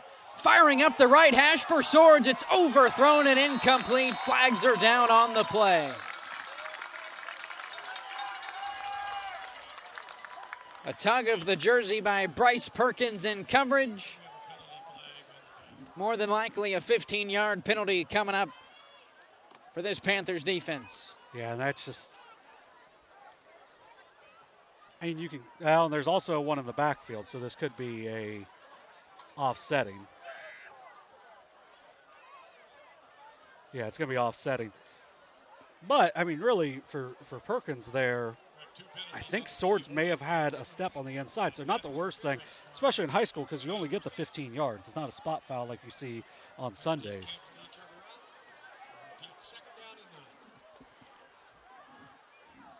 It's a second penalty on Waverly that will result in being nullified. So the set of penalties cancel out. We'll try the 2nd and 9 from the Tiger 15 once more.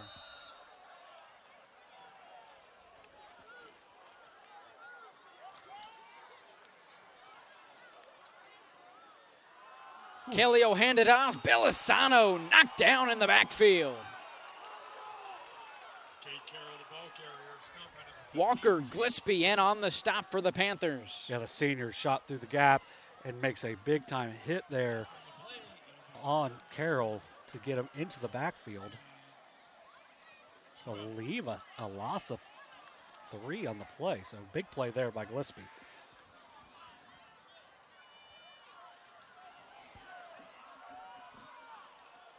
Tigers now behind the sticks, 3rd and 12.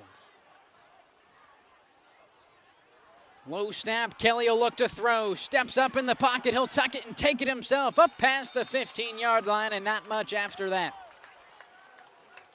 Yeah, the low snap made that very difficult for Kelly to really get anything going there. Does a good job picking up a little bit of yardage and not taking a huge hit there. The last punt was kind of short, so it set up Miami Trace in decent field position. This could be something similar as they're punting from just, I think, 3 yards past where they were on the last possession.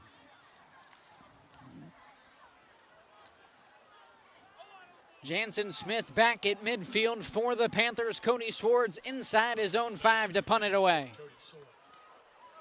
End over end kick from Swords. A diving effort from Jansen Smith. Good job by Smith, because if he lets that thing fall, that might roll another 20 yards. But good field position here for Miami Trace with 5:49 left here in the 3rd. Smith ruled down outside the 45, right at the Tiger 46-yard line. 1st and 10 for the Panthers, coming up with 5:49 to go in the 3rd. Yeah, a good bit of time left, but this is a very key possession. With this field position, Miami Trace definitely needs to get some points on the board if they want to stay in this contest. We'll say, from last year to this year, the running game is still pretty much non-existent for Waverly. Only 19 yards on the ground so far tonight. Miami Trace now looking to find pay dirt for the first time this half. They'll start the series on the ground with Julian Baker. Sophomore pushes it up to the 40-yard line, a pickup of 6. Does a nice job there. Good job by the receiver on the outside. I believe it was Connor Enix that didn't hold when Cade Carroll looked like he was able to maybe get a little free, but no hold. Makes it a 6-yard gain there for the Panthers. Straight back to the ground for the Panthers. It's Baker once again inside the 30-yard line, dragging defenders along the way. 1st down, Panthers. Over 100 yards now for Julian Baker. Heck of a runner. Only a sophomore. The sky's the limit for Baker. As you can tell, he's grown over this past year as well, so he's just going to fill out even more, and he's just going to be a bear to tackle over the next 2+ seasons. For Julian Baker, offers from Miami of Ohio, NC State, Toledo, USF, and Purdue. There's going to be more coming.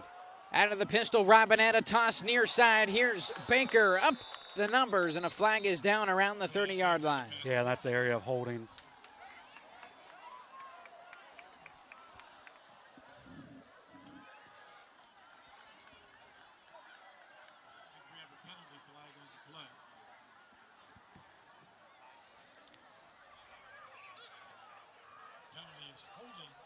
Holding against Miami Trace as penalties continue to plague this Panther offense tonight.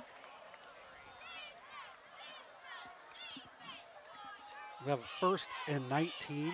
It's one of my favorite things about holding is you can have like the weirder numbers on the holds, but Panthers are pushed back to the Tiger 38. Out of the pistol, a handoff to Colgrove. Has a seam up past the 25. Just shy of a Panther first down. Colgrove had 22 carries 22 yards on 6 carries in the first half, including a score. Picks up another 16 right there to get him to a 2nd and manageable now. Nice run there by the senior.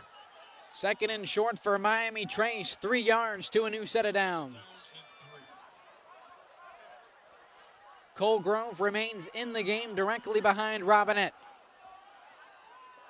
This time Robinette pulls it out, speed option, nowhere to go for Trey Robinette, and he's dropped in the backfield. Hunter Houck amongst other Tiger defenders in on the stop for Waverly. Villasano did a really good job of stringing that out as well, where there was no toss for Robinette to option that ball. Nice job there.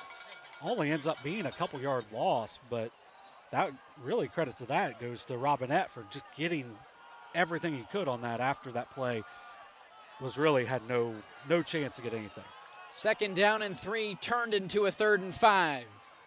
Miami Trace trailing Waverly 28-14 with 3:45 to go in the 3rd quarter. Austin Brown across the line of scrimmage. Robinette looking to throw across the middle for Gaines Stuckey, and it's batted away. Hez Nelson, sophomore DB with a great play there. Looked like Stuckey may have had a step, but it's because Nelson played that back hip perfectly, able to reach across, get a hand in there, knock it away. Decision time for head coach Jerry Williams. 4th and 5 on the +24. I think we're going to get a timeout. First timeout of the 2nd half for Miami Trace.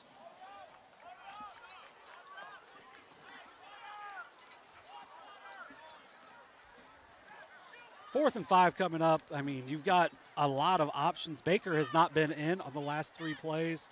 Maybe this will get him a break to get him back in if possible. So at least that makes you have to pay attention to the run.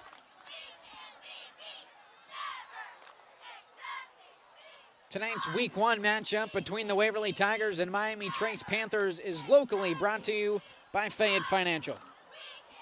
Fayette Financial, Allstate, Nose Insurance, and Brian Pettit, knows Southern Ohio. Give him a call today at 740-239-5229, and he will get you covered.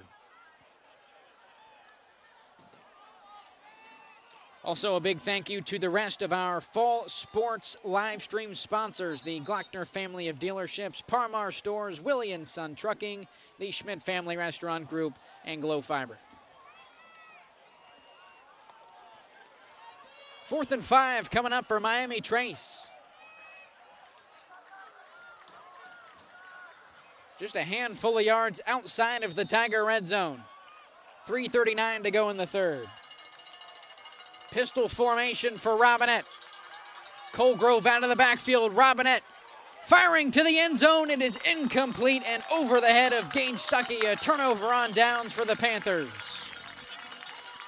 Once again, Hez Nelson with really good defense. There was nowhere open at all on that. You would have had to see an OBJ catch there, if even possible, because Nelson shut that play down completely. Outstanding defense on the last 2 plays by the sophomore. Tigers now take over on their own 24-yard line, 1st and 10.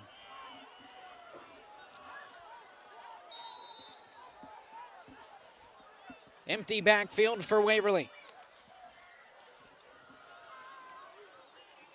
4 wide. Carroll motioning across the line of scrimmage. He'll take the jet sweep, nearly brought down in the backfield, shanking the first couple would-be tacklers before being met by a host of Panther defenders and dropped down for a loss. That's one of the better 1-yard losses you're going to see from a running back. Great job by Carroll. The fight through that first tackler, which would have been about a 3-yard loss, ends up picking up a couple more, makes it to where this is going to be a 2nd and 11 instead of 2nd and 13.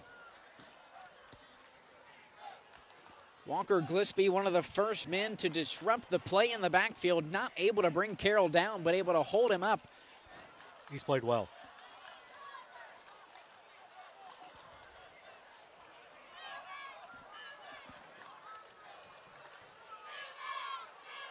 Snap is off in time. Kelly looks to throw. We're gonna have a forced hold. out of the pocket, firing near side for Sawyer Myers. It's incomplete, out past the 40-yard line, but this one will most certainly be coming back.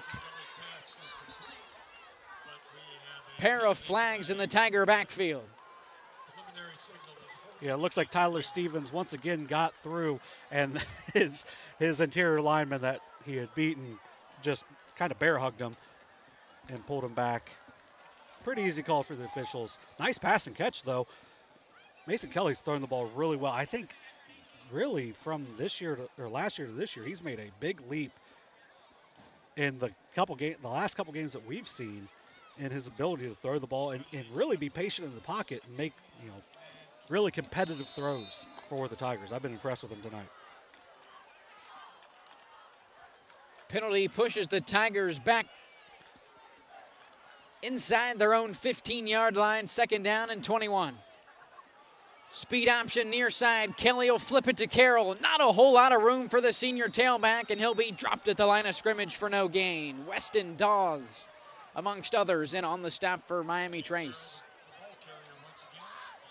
Yeah, there's just nothing there running the ball. So for Waverly to try to take some time away, you're really not getting anything before you've got a 3rd and long. And that's kind of what it's been all night. Now, Mason Kelly's done a great job on these 3rd and longs to make outstanding throws. So we'll give him a chance. I don't think they'll be too aggressive here with it being 3rd and 21, but we will see. 3rd and 21 for the Tigers inside of 2 minutes to go in the 3rd. Kelly under immediate pressure in the backfield, steps up in the pocket, firing over the middle of the field. It's incomplete, intended for Cody Swords. Jansen Smith in coverage for the Panthers. Yeah, just a good play overall right there. Kelly steps up, avoids the pressure, makes it to where all his man's going to make that play, but now we're going to see a penalty flag. Unsportsmanlike on Waverly. I'm guessing that was a mouth more than anything.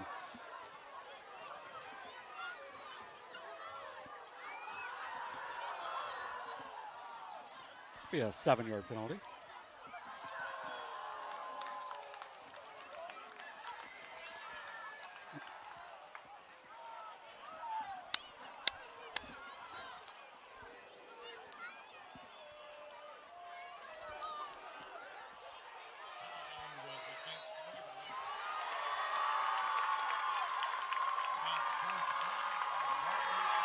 We got a mascot battle.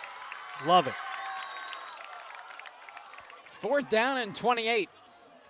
Cody Swords backed up to the back of the end zone. A low snap. Swords has trouble with it. Immediate pressure off the edge from Evan Mullet. And it's out the back of the end zone for a safety. Swords got hit hard. Hopefully he's okay. But that was a big hit on that loose ball.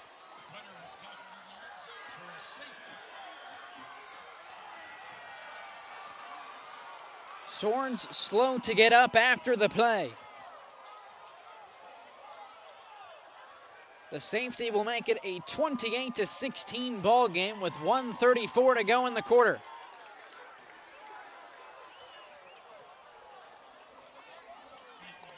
We'll take a quick break. Safety kickoff coming up here in a moment. But we'll step aside. You're watching Ohio High School football on Southern Ohio Sports Authority, presented by Ohio Health. There's not a Par-Mar store near you now, there will be soon. That's the slogan, and that's what we believe at Par-Mar stores. From groceries to gas and all the other stuff you need, Par-Mar has it. Download the Par-Mar app for even more savings, and don't forget the Par-Mar rewards card too. We also believe in being a big part of your community, so look for us at the ball game or wherever you are. Shop us today, like us on Facebook, Instagram, Twitter, and remember, if there's not a Par Mar store near you now, there will be soon.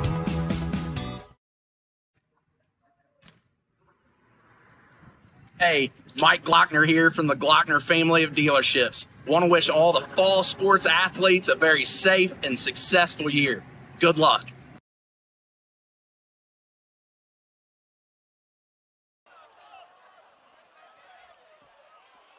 (28-16) is our score here at Tony's Welding and Fabrication Stadium.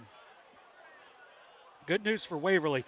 Cody Swords was trying to be on the kickoff coverage, but they let him know he couldn't be just because of the injury time out there. But it appears that he's going to be okay. That was a big hit there in the back of the end zone. And really, sometimes you think, okay, maybe that penalty wasn't huge because it's only half the distance. But that ends up making it where he's in the back of the end zone there, and actually might have saved him some points because Mullet could have jumped on that if that ball's 5 or 6 yards further up. But it's also going to set up Miami Trace in good field position here. Only down 12 instead of 14, which could make this thing a really interesting close. Hunter Houck to kick it away from his own 20-yard line. Bryce Perkins and Austin Brown back deep on the Panther 25 to return for Miami Trace. Spiraling kick near side will roll out of bounds right around the 36. Well, now, we talked about this earlier. Does that matter that the kickoff was from the 20?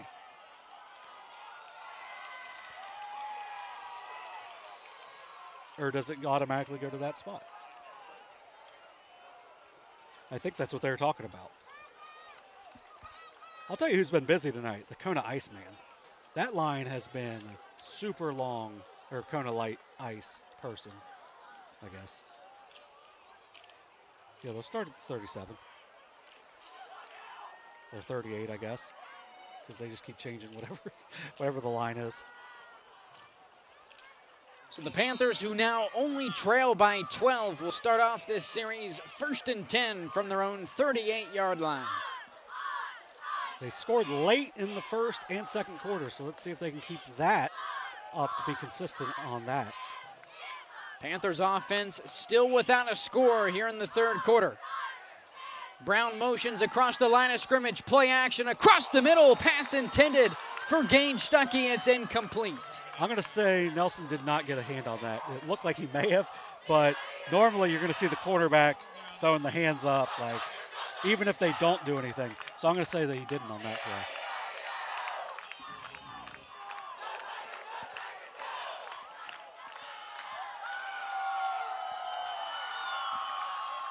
The incompletion brings up 2nd and 10 for the Panthers. 4 wide, Robinette rolling to his right, under pressure, shakes a would-be tackler, fires downfield, pass is caught by Cooper Enix and into Tiger territory. 1st and 10 for Miami Trace. Another 20 yards for Enix. He's up to 85 on the day. Nice pass on the move by Robinette to hit his man for another first down. Another completion for Robinette to junior wideout Cooper Enix, who has continuously proven to be the #1 target through the air for Robinette. Back to the ground for the Panthers. Julian Baker, far sideline, cuts it up past the 35-yard line, which is where he will be brought down by a host of Tiger defenders. He almost made that spin move to get out of it, but good job by Waverly to slow it down. So hold him to only an 8-yard gain. 111 now for the sophomore.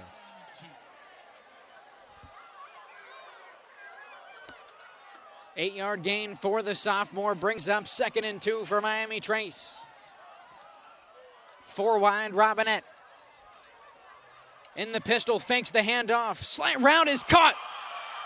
Gage Stuckey streaking inside the 10-yard line. 1st and goal to go for Miami Trace. That's a great pass and an even better catch by Stuckey. Nice job there. really the only place that he could catch it was right there on that pass. Nice job breaking free of the tackle, gets 25 yards, gets him inside the 10.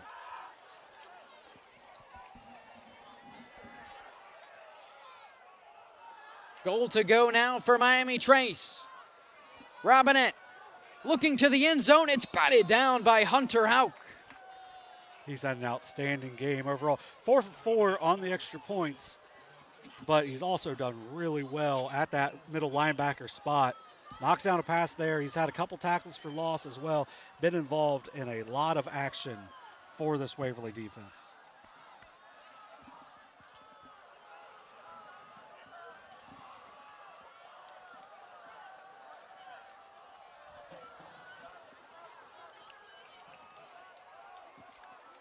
Second down for Miami Trace. Goal to go from the 9. Baker in the backfield. He'll take the toss from Robinette. Barreling forward inside the 5. A pickup of 4 for the sophomore. It's going to end the quarter as he stayed in bounds. Be 3rd and goal from the 4 when we come back.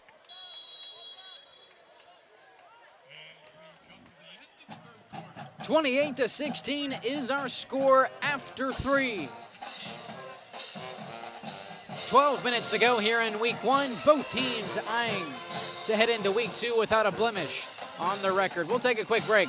You're watching Ohio High School football on Southern Ohio Sports Authority, presented by Ohio Health. Williams has transferred to Wendy's for the new loaded nacho cheeseburger. This burger's my inspiration, and I just hope to inspire you. Oh, you have inspired us. Thought we were doing names on the headband. Get it together. Choose wisely. Choose Wendy's new loaded nacho cheeseburger. Richer. Countless nights in the garage. 8 shiny new pistons. 1 very happy 16-year-old granddaughter. And 2 years since starting cancer treatment at Ohio Health.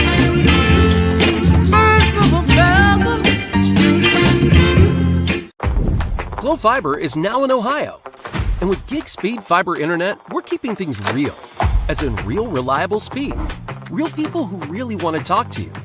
Not to mention, real simple pricing.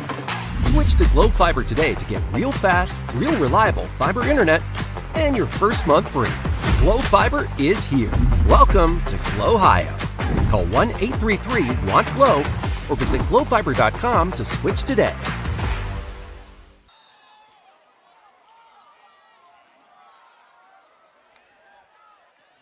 Third down, goal to go for the Panthers. Robinette firing over the middle, nearly caught and batted away. Sky Sawyer's the intended target for Robinette. 4th and goal coming up for Miami Trace.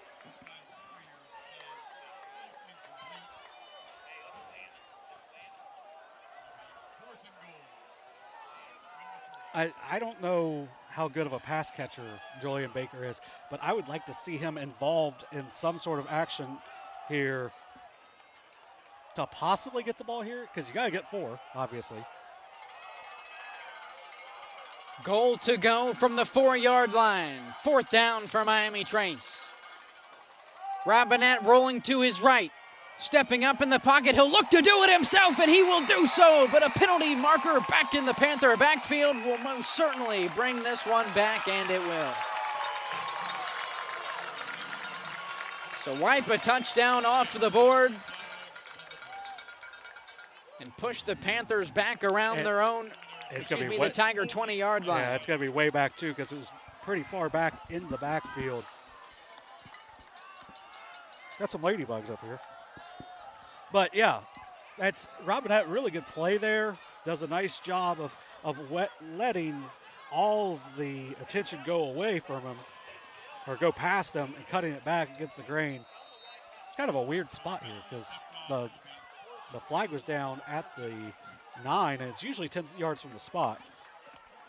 So kind of a fortunate spot here for Miami Trace. They only got to go 14 now. Much steeper hill now for the Panthers. 4th down, goal to go from the 14.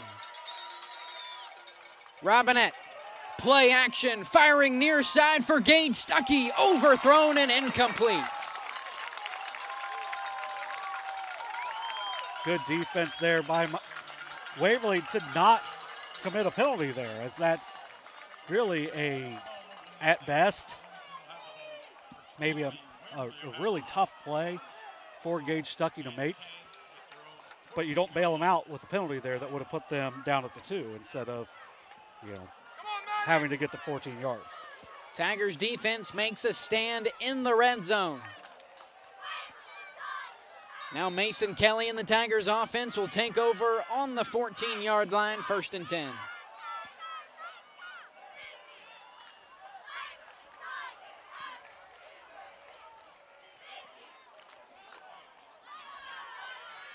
Tigers will start the series on the ground. Here's Carroll near sideline, brought down around the 15. Cooper Hicks in on the stop for Miami Trace.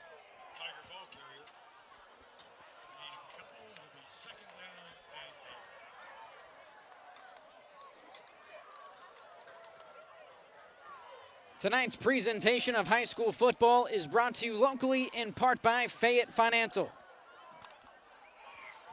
Insurance solutions tailored right for you by locals. Give Brian Pettit with Allstate a call at 740-239-5229 for your free quote today.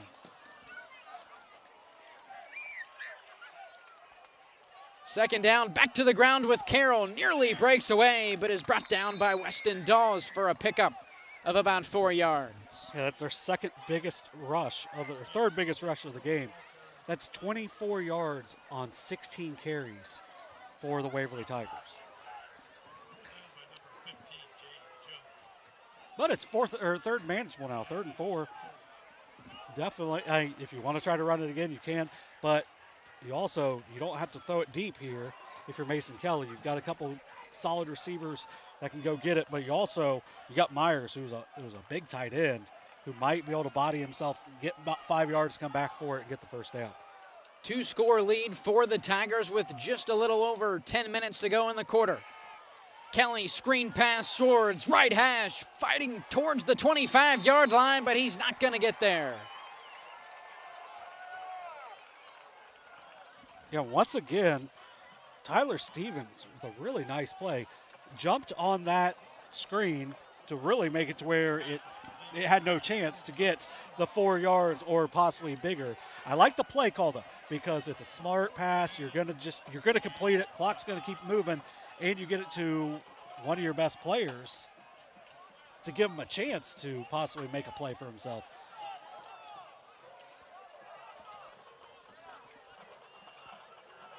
Cody Swords retreats inside his own 10-yard line to punt it away. Jansen Smith around midfield hasn't actually returned one yet today. This is a spiraling punt. Fair caught by Smith inside the 40-yard line. And probably Swords' best punt of the game, because that's the first one where Smith's gone back, and it's been a more difficult catch in that way. So nice punt there to flip the field. And now Miami Trace, once again, has another chance to get some points on the board and get themselves, to a one-score game. But they got to finish their drive here, which they haven't been able to do the last few drives.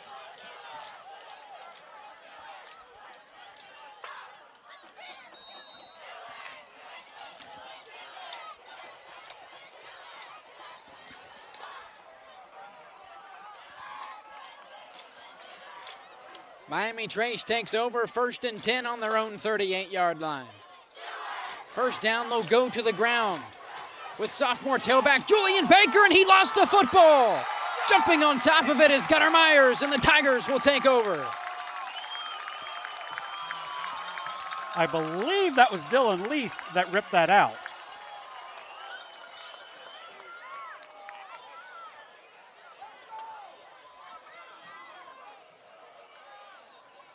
As Baker just was fighting for that extra yardage.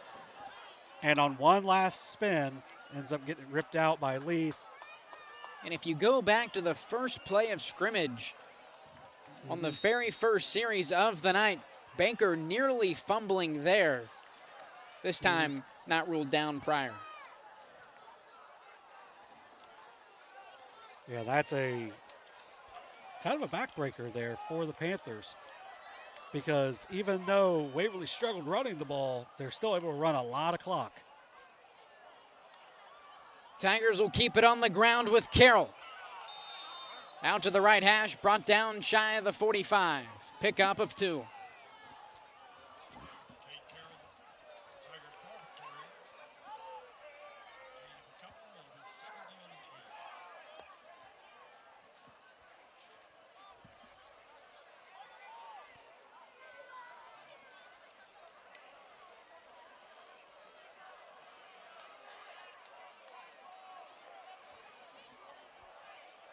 Second and 8 now for the Tigers. Empty backfield for Mason Kelly. Kelly looks left. It'll be a screen pass for Lane Bear. Shakes the first would-be tackler and gets up across midfield. Bear inside the 45, but this one seemingly will be coming back as a flag was tossed at midfield. It's going to be on the outside. I'll tell you what, this near side official is going to have to ice his arm tonight. Every flag. Not every flag. Most flags have came from him. Now, that's probably a good call. But at the same time, once again, it's another big hold downfield. Really nice job there by Lane Bear to make a man miss.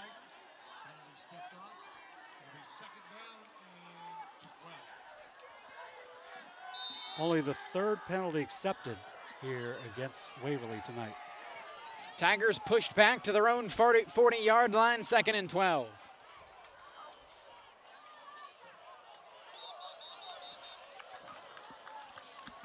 Prior to the snap, Sebastian Bilisano creeping up towards the line. That'll be a false start on the Tigers. But once the whistle blows, clock restarts. Yes, you lose the 5 yards, but that's almost a minute has gone off since the last official play has been ran by Waverly. And now they can run even more time. They should let a lot of time go here, even though they just jumped.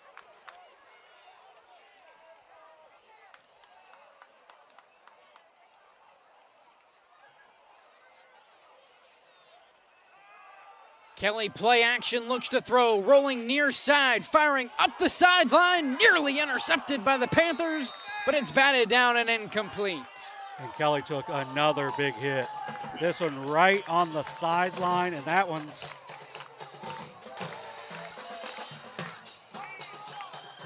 Cooper Hicks, the Panther in coverage for Miami Trace. 3rd and 17 coming up for Waverly. If you're Miami Trace, you can't make that hit though. Like, I know you get a chance at the quarterback, you take it most times, but that's close to the sideline, pretty late. Could have been another field flipping penalty. You got to be smart here. 3rd and 17 for Waverly. 3 receivers set for the Tigers. Kelly looks to throw, firing up the near sideline for Pollard. He brings it in and stays in bounds. What a pass by Mason Kelly, and what a catch. Inside the 30-yard line for Mason Pollard. 1st and 10, Waverly. 37 yards. Beautiful pass and catch. Pollard's 2nd catch of the game. Great pass there by Mason Kelly, who's just had an outstanding game overall tonight. 28-yard connection from Mason Kelly to Mason Pollard.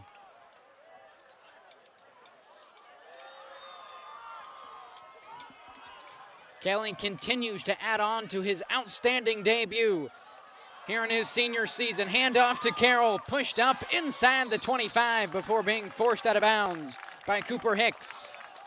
The only negative for Waverly there is he gets out of bounds.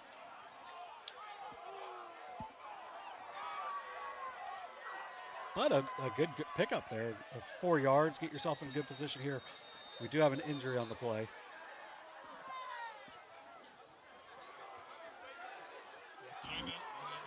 Appears to be senior linebacker Evan Mullet. A bit shaken up after the play. We'll take a quick break. 2nd down and 6 for the Tigers on the +23 when we come back. You're watching Ohio High School football on Southern Ohio Sports Authority, presented by Ohio Health.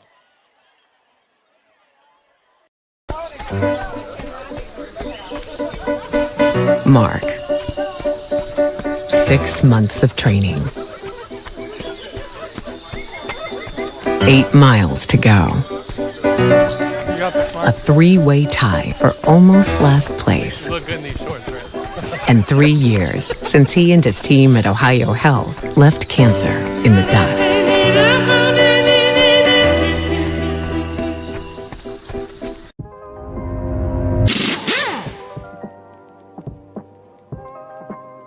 Hey, Mike Glockner here from the Glockner family of dealerships. Want to talk to you about our express service that we offer at every Glockner location. Did you know that you don't need an appointment if you need a routine service done to your vehicle? All you have to do is show up. No appointment necessary. Stop by and let us serve you at any Glockner location today.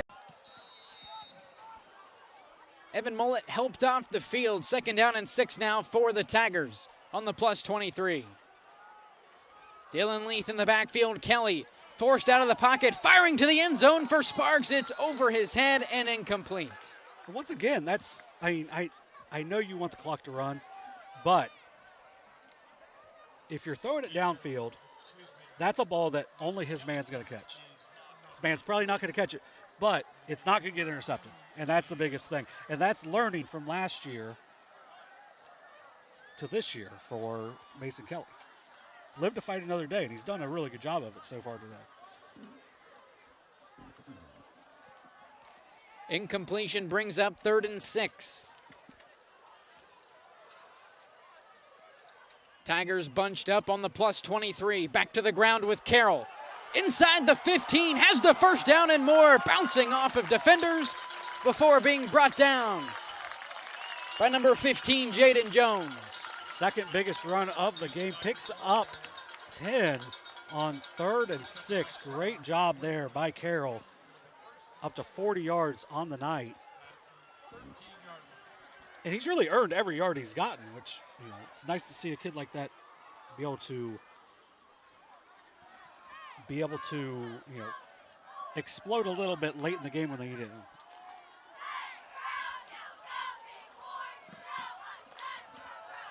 New set of downs for the Tigers.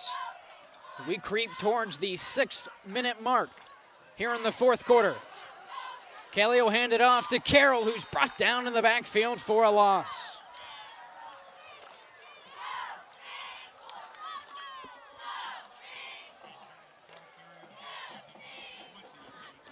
Evan Colgrove in on the stop for Miami Trace.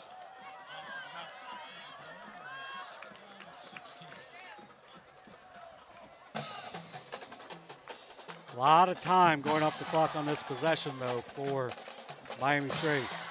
They got to do what they can to not allow another first to keep themselves in this game a little bit. They only have 2 timeouts left, but most likely won't get the ball until about 4 minutes left. Handoff, Carroll blown up in the backfield. If there's one thing I've noticed today that both teams got to work on between weeks 1 and 2 to get, like, if they could do it together, great, is the snaps. If you're going to be in the shotgun, you're going to be in the pistol, those snaps got to be more consistent, as that one's low and it ends up leading to Cade Carroll really getting blown up in the backfield there. Now they've got a 3rd and 20, and you're probably out of field goal range as well. Adam Guthrie, Jaden Jones, and Evan Colgrove in on the stop for Miami Trace. 3rd and 20 now for the Tigers. 7 men on the line for Kelly. Firing to his right, well out of the reach of Mason Pollard, and incomplete.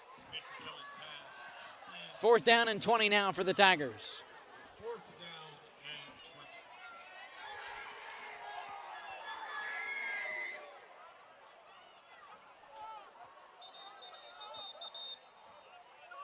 The clock continues to run following an incomplete pass here at Tony's Welding and Fabrication Stadium. Week 1 for everybody, Dewey. As someone who worked in a press box before, week 1 stuff. Because you got so many different things you got to stop the clock for. Incompletions, whistles. I don't know if you can tell how sarcastic I'm being right now, but there's harder things like the play clock. for sure. But they tried to pull a quick one there. They tried to add an extra 10 seconds instead of 4:27, like the official said. 4:27, what the officials are wanting, and is now what they have. 4th down and 20 from the plus 23 for the Tigers. Big thank you to the athletic director here at Miami Trace, Aaron Hammond, for allowing us to set up in the visitors' press box here at the stadium. Outstanding venue, to say the least. Kelly firing over the middle into the end zone. Rule it incomplete. That's a great closing speed there by Cooper Enix. Nice job, as it looked like Kelly had his man, but Enix just shuts that down at the last second. Keeps Miami Trace alive in this game. Pass intended for Mason Sparks. Cooper Enix breaks it up, and the Panthers take over on their own 23. Hey, when you're giving shout-outs, also, Campus Nation helped us get into a good situation here at Miami Trace. If you're not watching us, might as well watch them over on YouTube as well.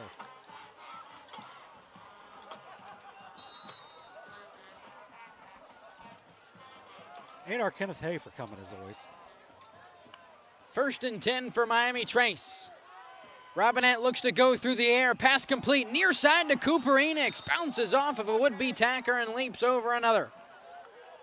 One play, new set of downs already for Miami Trace. Signaling to keep the clock running, but also giving a 1st down. That's not correct. 1st down, nice play there by Enix. Panthers move it up to their own 33-yard line. Robinette through the air, completes another one to Enix, who rolls up and around midfield. 1st down, Panthers. 112 yards now on the game for Cooper Enix. Having himself a great night. Over 200 yards for Robinette on the night as well. Robinette rolling to his left, looking downfield. He's got a man, and it's complete to Austin Brown inside the Tiger 20-yard line. Nice 3 pass. plays, 3 first downs for this Panther offense. Maybe you got to get in the hurry up for the Panthers to really get moving. Nice pass and catch, 31 yards. Brown now with 39 yards on 2 catches on the night. I think you got to keep this same pace going.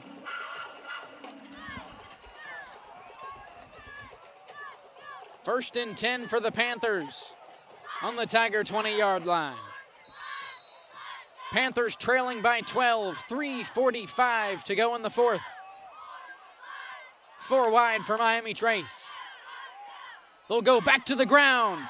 Colgrove up the middle of the field and inside the 10-yard line. 4 plays, 4 first downs for Miami Trace as they continue to roll in this series. This is where they've had some issues tonight, though, is inside the red zone. Let's see if they can keep it going, keep it this same tempo, even though they have a lot less room to move. A turnover on downs, their last trip in the red zone. Robinette rolling to his right, under pressure, fires up a prayer to the end zone. And it's over the head of the intended target, Gage Stuckey, and incomplete.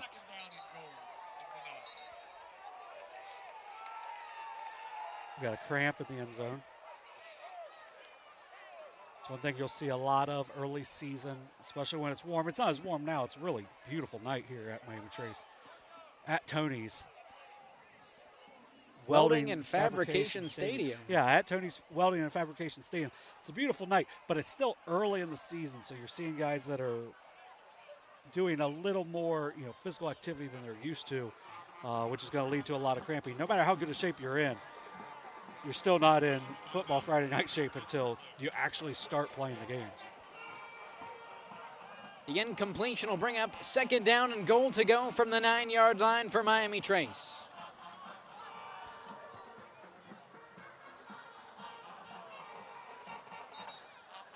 Panthers have struggled in the red zone all night. An issue they're going to have to overcome right here, right now, if they want to stay in this ball game.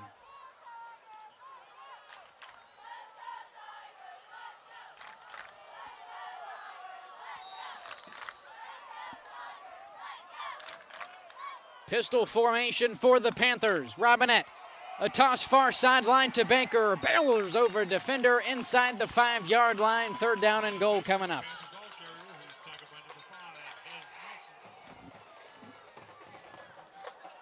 Another tote for the sophomore tailback, Julian Baker.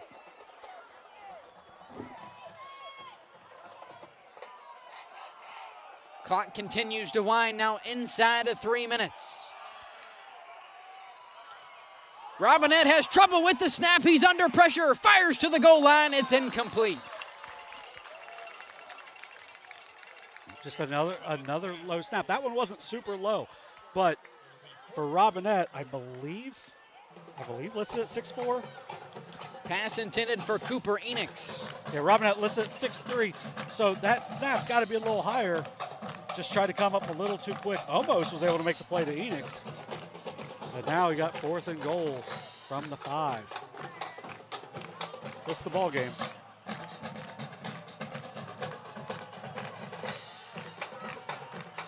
For what seems like the 100th time tonight, Miami Trace faced with a 4th down and goal, and head coach Jerry Williams needs some extra time to think about it.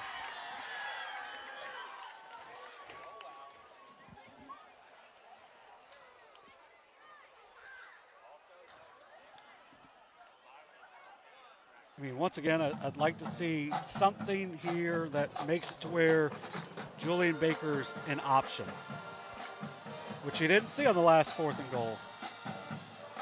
That ended up being a hold on the kind of like the run back, or was going to be a throwback, ends up cutting back. I'd like to see Baker involved in something other than blocking, because he's just been as a blocker the last couple of trips on these 4th and 5, 4th and 4 type plays. Some scores from around the area. All of the following are finals. Uniota 45, Vinton County 8. Southeastern 46, Sciotoville East 8. Bloom Carroll 38, Chillicothe 0. Some other scores that the games are still going on. Piketon leading Northwest 20-0 in the 4th quarter. Blanchester out in front over Paint Valley 14-7 in the 3rd. Ooh. And Adina out in front 24-0 over McLean in the 3rd quarter. 4th down, goal to go. And we'll have our 2nd consecutive timeout, this time by head coach Chris Crabtree. Their first of the half. Yeah, he tried to signal it for Miami Trace. I don't think Coach Williams would have given up a timeout in that situation. Some other scores relative to the two teams playing here tonight. Washington Courthouse trailing London 50-6 in the 4th quarter. Jackson leading Logan 35-7 in quarter number 3. Hillsborough currently leading Western Brown 39-35 in the 4th quarter. Sounds fun. Ironton leading Wheelersburg 29-7 in quarter number 3. Fairland 34-0 winners over Portsmouth West. And from last night, Portsmouth 15-12 winners over Lucasville Valley. No real shockers in there. Maybe the southeastern side of the East difference, and maybe the Uniota Vinton County difference, especially with how Miami Trace put it on Uniota last week. So really impressive start there. Big play coming.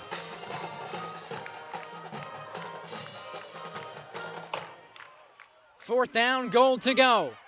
It'll be Baker straight ahead. Does he have enough? He does. Touchdown, Miami Trace. Yeah, you just give your best player the ball. I mean, it's 4 yards is tough to get in that situation, but get your best player the ball, let him make a play.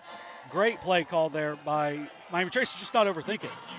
Nice job there by the the offense line up front. Levi Morrison on for the point after. Fairly important PAT here for Morrison. Austin Brown to hold. Low lining kick from Morrison, although it's high enough and up over the crossbar. Kick is good. 28-23 is our score. 2:38 left in regulation here in week one. We'll take a quick break. You're watching Ohio High School football on Southern Ohio Sports Authority, presented by Ohio Health. This broadcast is brought to you in part by Willie and Son Trucking. Willie and Son Trucking has been a proud supporter of local student athletes, coaches, and athletic programs throughout its history. Be sure to look out for the Shack Athlete of the Week presented by Willie and Son Trucking each week at SOSAOhio.com. Kimberly. Tons of practice. One chop away from a black belt. 7 of the best sidekicks. And 5 years since her cancer diagnosis at Ohio Health.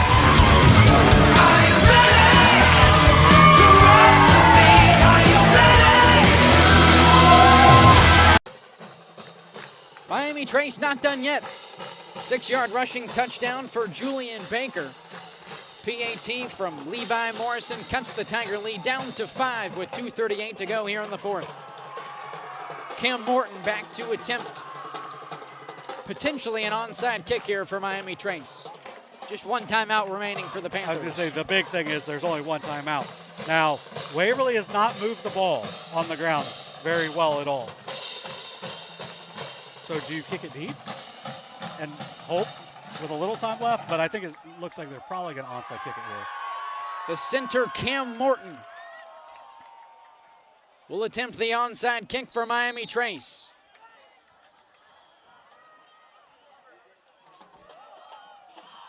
Kick is away, fielded by Carroll. And he'll have it down in between the 40 and 45-yard line. 1st and 10 Tigers.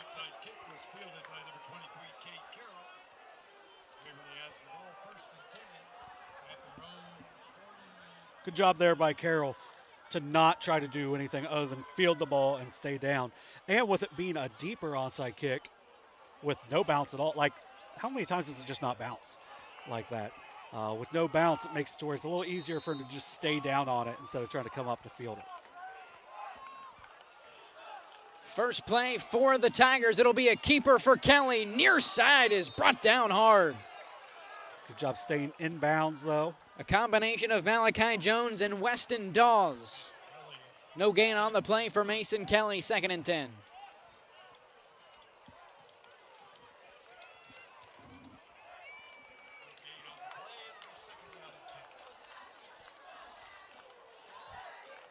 I think if you get a stop here, I think you use the timeout after this one because then maybe Waverly passes. Because if they pass on 3rd down and you don't use the timeout, then it doesn't really matter.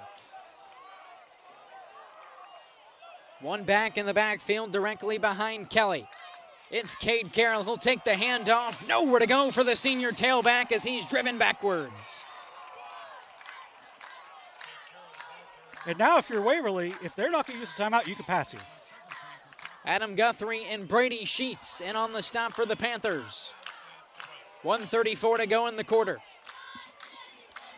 Panthers still holding on to that final timeout. Yeah, I just think now you have more options if you're Coach Crabtree. You're probably not going to pass it because you want him to use that last timeout. But really, you still have that option at least. And the clock going from 16 to 14 is kind of nuts to me also. Tigers run the play clock all the way down to 0 before electing to use their 2nd timeout of the half. Good timeout there by Coach Crabtree. Because, probably going to run it. Probably. Or you give Mason Kelly the option. If it's wide open, you make the pass. If not, you just kind of go down and you just don't throw an incompletion here. It's a week 1 matchup that the last 2 seasons has been decided by a combined 5 points. It's something that's held up 3 years in a row as it's just a 5-point lead for the Tigers here in 2024.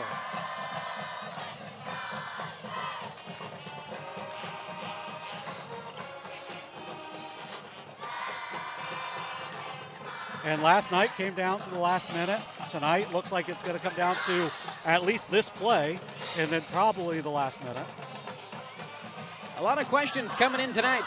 about this Waverly Tiger offensive line, and while Kelly has been under pressure at times, it seems they have provided enough protection to allow him to get the ball out to playmakers such as Pollard and Cody Swords.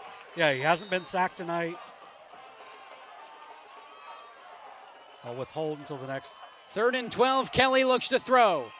Under some pressure, he will just fall down as Cooper Enix was in the area. Most likely credit him with the sack. Yeah, and like that's the sack, but I don't think there was much effort into that. Maybe it was, hey, Mason, if you see someone open, you're going to him. If not, just take the sack. Force them to use the timeout. But what I was going to say, they didn't have a turnover, but I didn't want to say it and jinx everybody. Yeah, so we got 1:01 to play. Should be a fun last minute here. Final timeout for the Panthers. They'll seemingly have to go somewhere around 70 yards with no timeouts. And around 45 seconds, although their offense seemed to start clicking when they got into that hurry-up mode. Yes, they went really quick on their last possession until they got into the red zone, then slowed down a little bit, but still was a very quick scoring possession for the Panthers. I liked what I saw of Robinette moving a little bit, right and left. He did a good job of throwing. Cooper Enix has been his go-to guy. I think Gage Stuckey can make a couple big plays. Probably not going to see Julian Baker get a touch unless you get down inside or maybe on the pass. But let's see if Swords can put together another nice punt like he did his last one up. 4th down, Tigers well behind the sticks. Swords inside his own 20 to boot it away. Spiraling kick, Smith, diving catch, has it. Most likely a roughing the kicker flag on the other end. But 15-yard penalty. But no automatic first downs yeah. in high school football, so that'll bring up 4th and 6. Yeah. It's just going to run some clock is the big thing here. But can they add it to the end of the play? Since it's not an automatic first down. I don't know if that's an option that Waverly has. Unless they call it running. I would assume that's roughing. I don't know what running into the kicker is 5 yards, although that was much more violent than running into the kicker. Lot of impact there.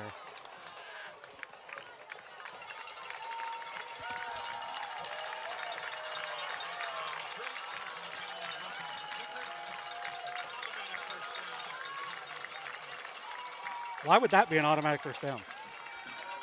Why of all things? Last night we didn't have any automatic first downs. Tonight we do. Huh.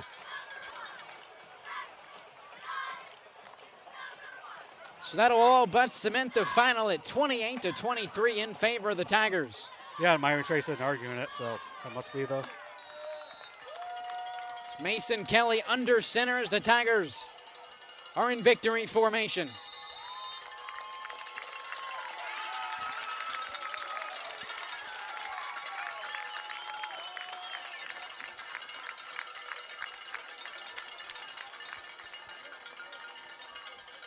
Very good win here tonight for Waverly to come on the road and keep that going in the series over the last 3 games. The road team has won all 3, unless something insane happens in the next 5 seconds. One more snap needed as Kelly drops the knee. And for the 3rd consecutive season, the visiting team has won this Week 1 matchup between the Waverly Tigers and the Miami Trace Panthers. In the series, the Tigers now lead 3-1. Going back to 2021, their only loss a season ago at the hands of the Panthers, 27-26 at home. Yeah, another good contest between these two teams that are seemingly quickly becoming rivals to start the season. 4 years ago was not close, but since then there have been 3 really good games so far. And yeah, I was impressed with Mason Kelly and really the Waverly lines. I thought they did a really good job. Miami Trace ran for close to 200 yards on them. And a lot of that goes to Julian Baker, who's going to be, he's already a star. Like 1 game into a sophomore year, he's already a star. But they didn't really get gashed any. And then really up until Mason Kelly really intentionally took a sack there at the end. Didn't give up a sack the entire night, too. So really impressed with the Waverly offensive line. Just good win overall for the Tigers. 28-23 is our final from Tony's Welding and Fabrication Stadium. We'll take a quick break. You've been watching Ohio High School football on Southern Ohio Sports Authority, presented by Ohio Health. There's not a Par-Mar store near you now, there will be soon. That's the slogan, and that's what we believe at Par-Mar stores. From groceries to gas and all the other stuff you need, Par-Mar has it. Download the Par-Mar app for even more savings, and don't forget the Par-Mar rewards card too. We also believe in being a big part of your community, so look for us at the ball game or wherever you are. Shop us today, like us on Facebook, Instagram, Twitter, and remember, if there's not a Par-Mar store near you now, there will be soon.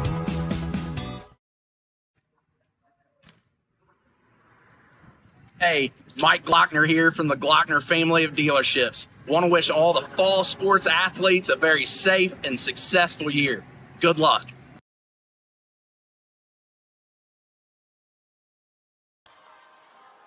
The Waverly Tigers open up 2024 with a win on the road here in Tony's Welding and Fabrication Stadium at Miami Trace High School. Next up for the Tigers, they'll head to a two-game series in the SVC, opening up at Rediger Field next week against the Zane Trace Pioneers before hosting the Unioda Shermans 1 week later in Week 3. For the Miami Trace Panthers, they'll open up 2024 with a loss and then go to Wilmington next week and follow that up with a matchup against Logan Elm, two teams in which they fell to last season after beating Waverly in Week 1. Yeah, the Hurricane are, you kind of never know what you're going to get. They're usually pretty well coached, but being a bigger school, sometimes they have that big senior class, which they may have had last year, had a really good season. Going to be a tough game down there in Wilmington for Miami Trace, but I like the makeup of this team.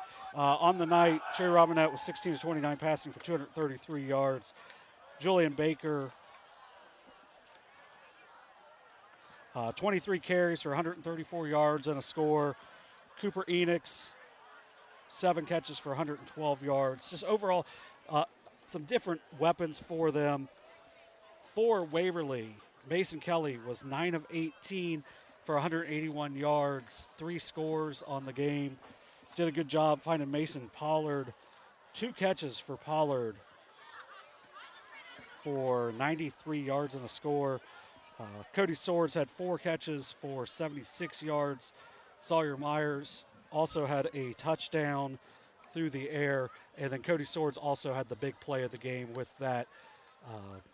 Derek had it as a 79-yard kickoff return touchdown. We'll go with that. 79-yard kickoff return for a touchdown to open the scoring of the second half. It was the only scoring that Waverly did on the night. Can I rant about something? All right, so last night we had a 4th and 17. There was a 15-yard penalty for a face mask. Personal foul. Personal foul. Was not an automatic first down. Ended up, Portsmouth got a stop on that possession. 4th and 2. 4th and 2. So they get a stop on that possession, and that was a chance for Valley to take the lead late. Why is that different?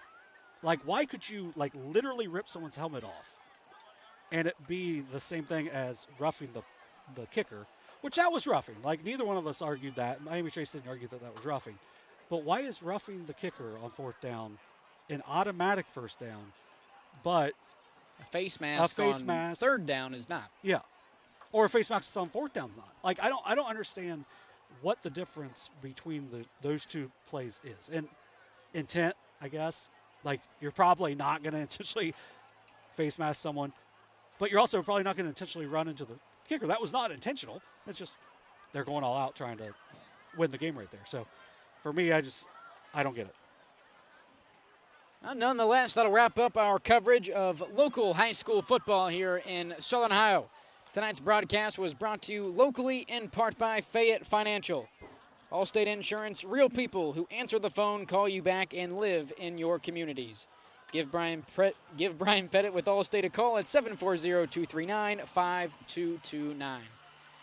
Big shout out to Kenneth Hay, who made the trip up here to Miami Trace this evening to help run the camera as he typically does. We'll be on the call down at Memorial Stadium down in Jackson next week. Big time matchup, one of the bigger live streams we've had, as the Ironmen will host the Ironton Tigers, the Ironton Fighting Tigers, who proved victorious over Wheelersburg earlier tonight. For Dewey Daly, John Bruce, and Kenneth Hay, we are saying so long from Tony's Welding and Fabrication Stadium. You've been watching Ohio High School football on Southern Ohio Sports Authority, presented by Ohio Health.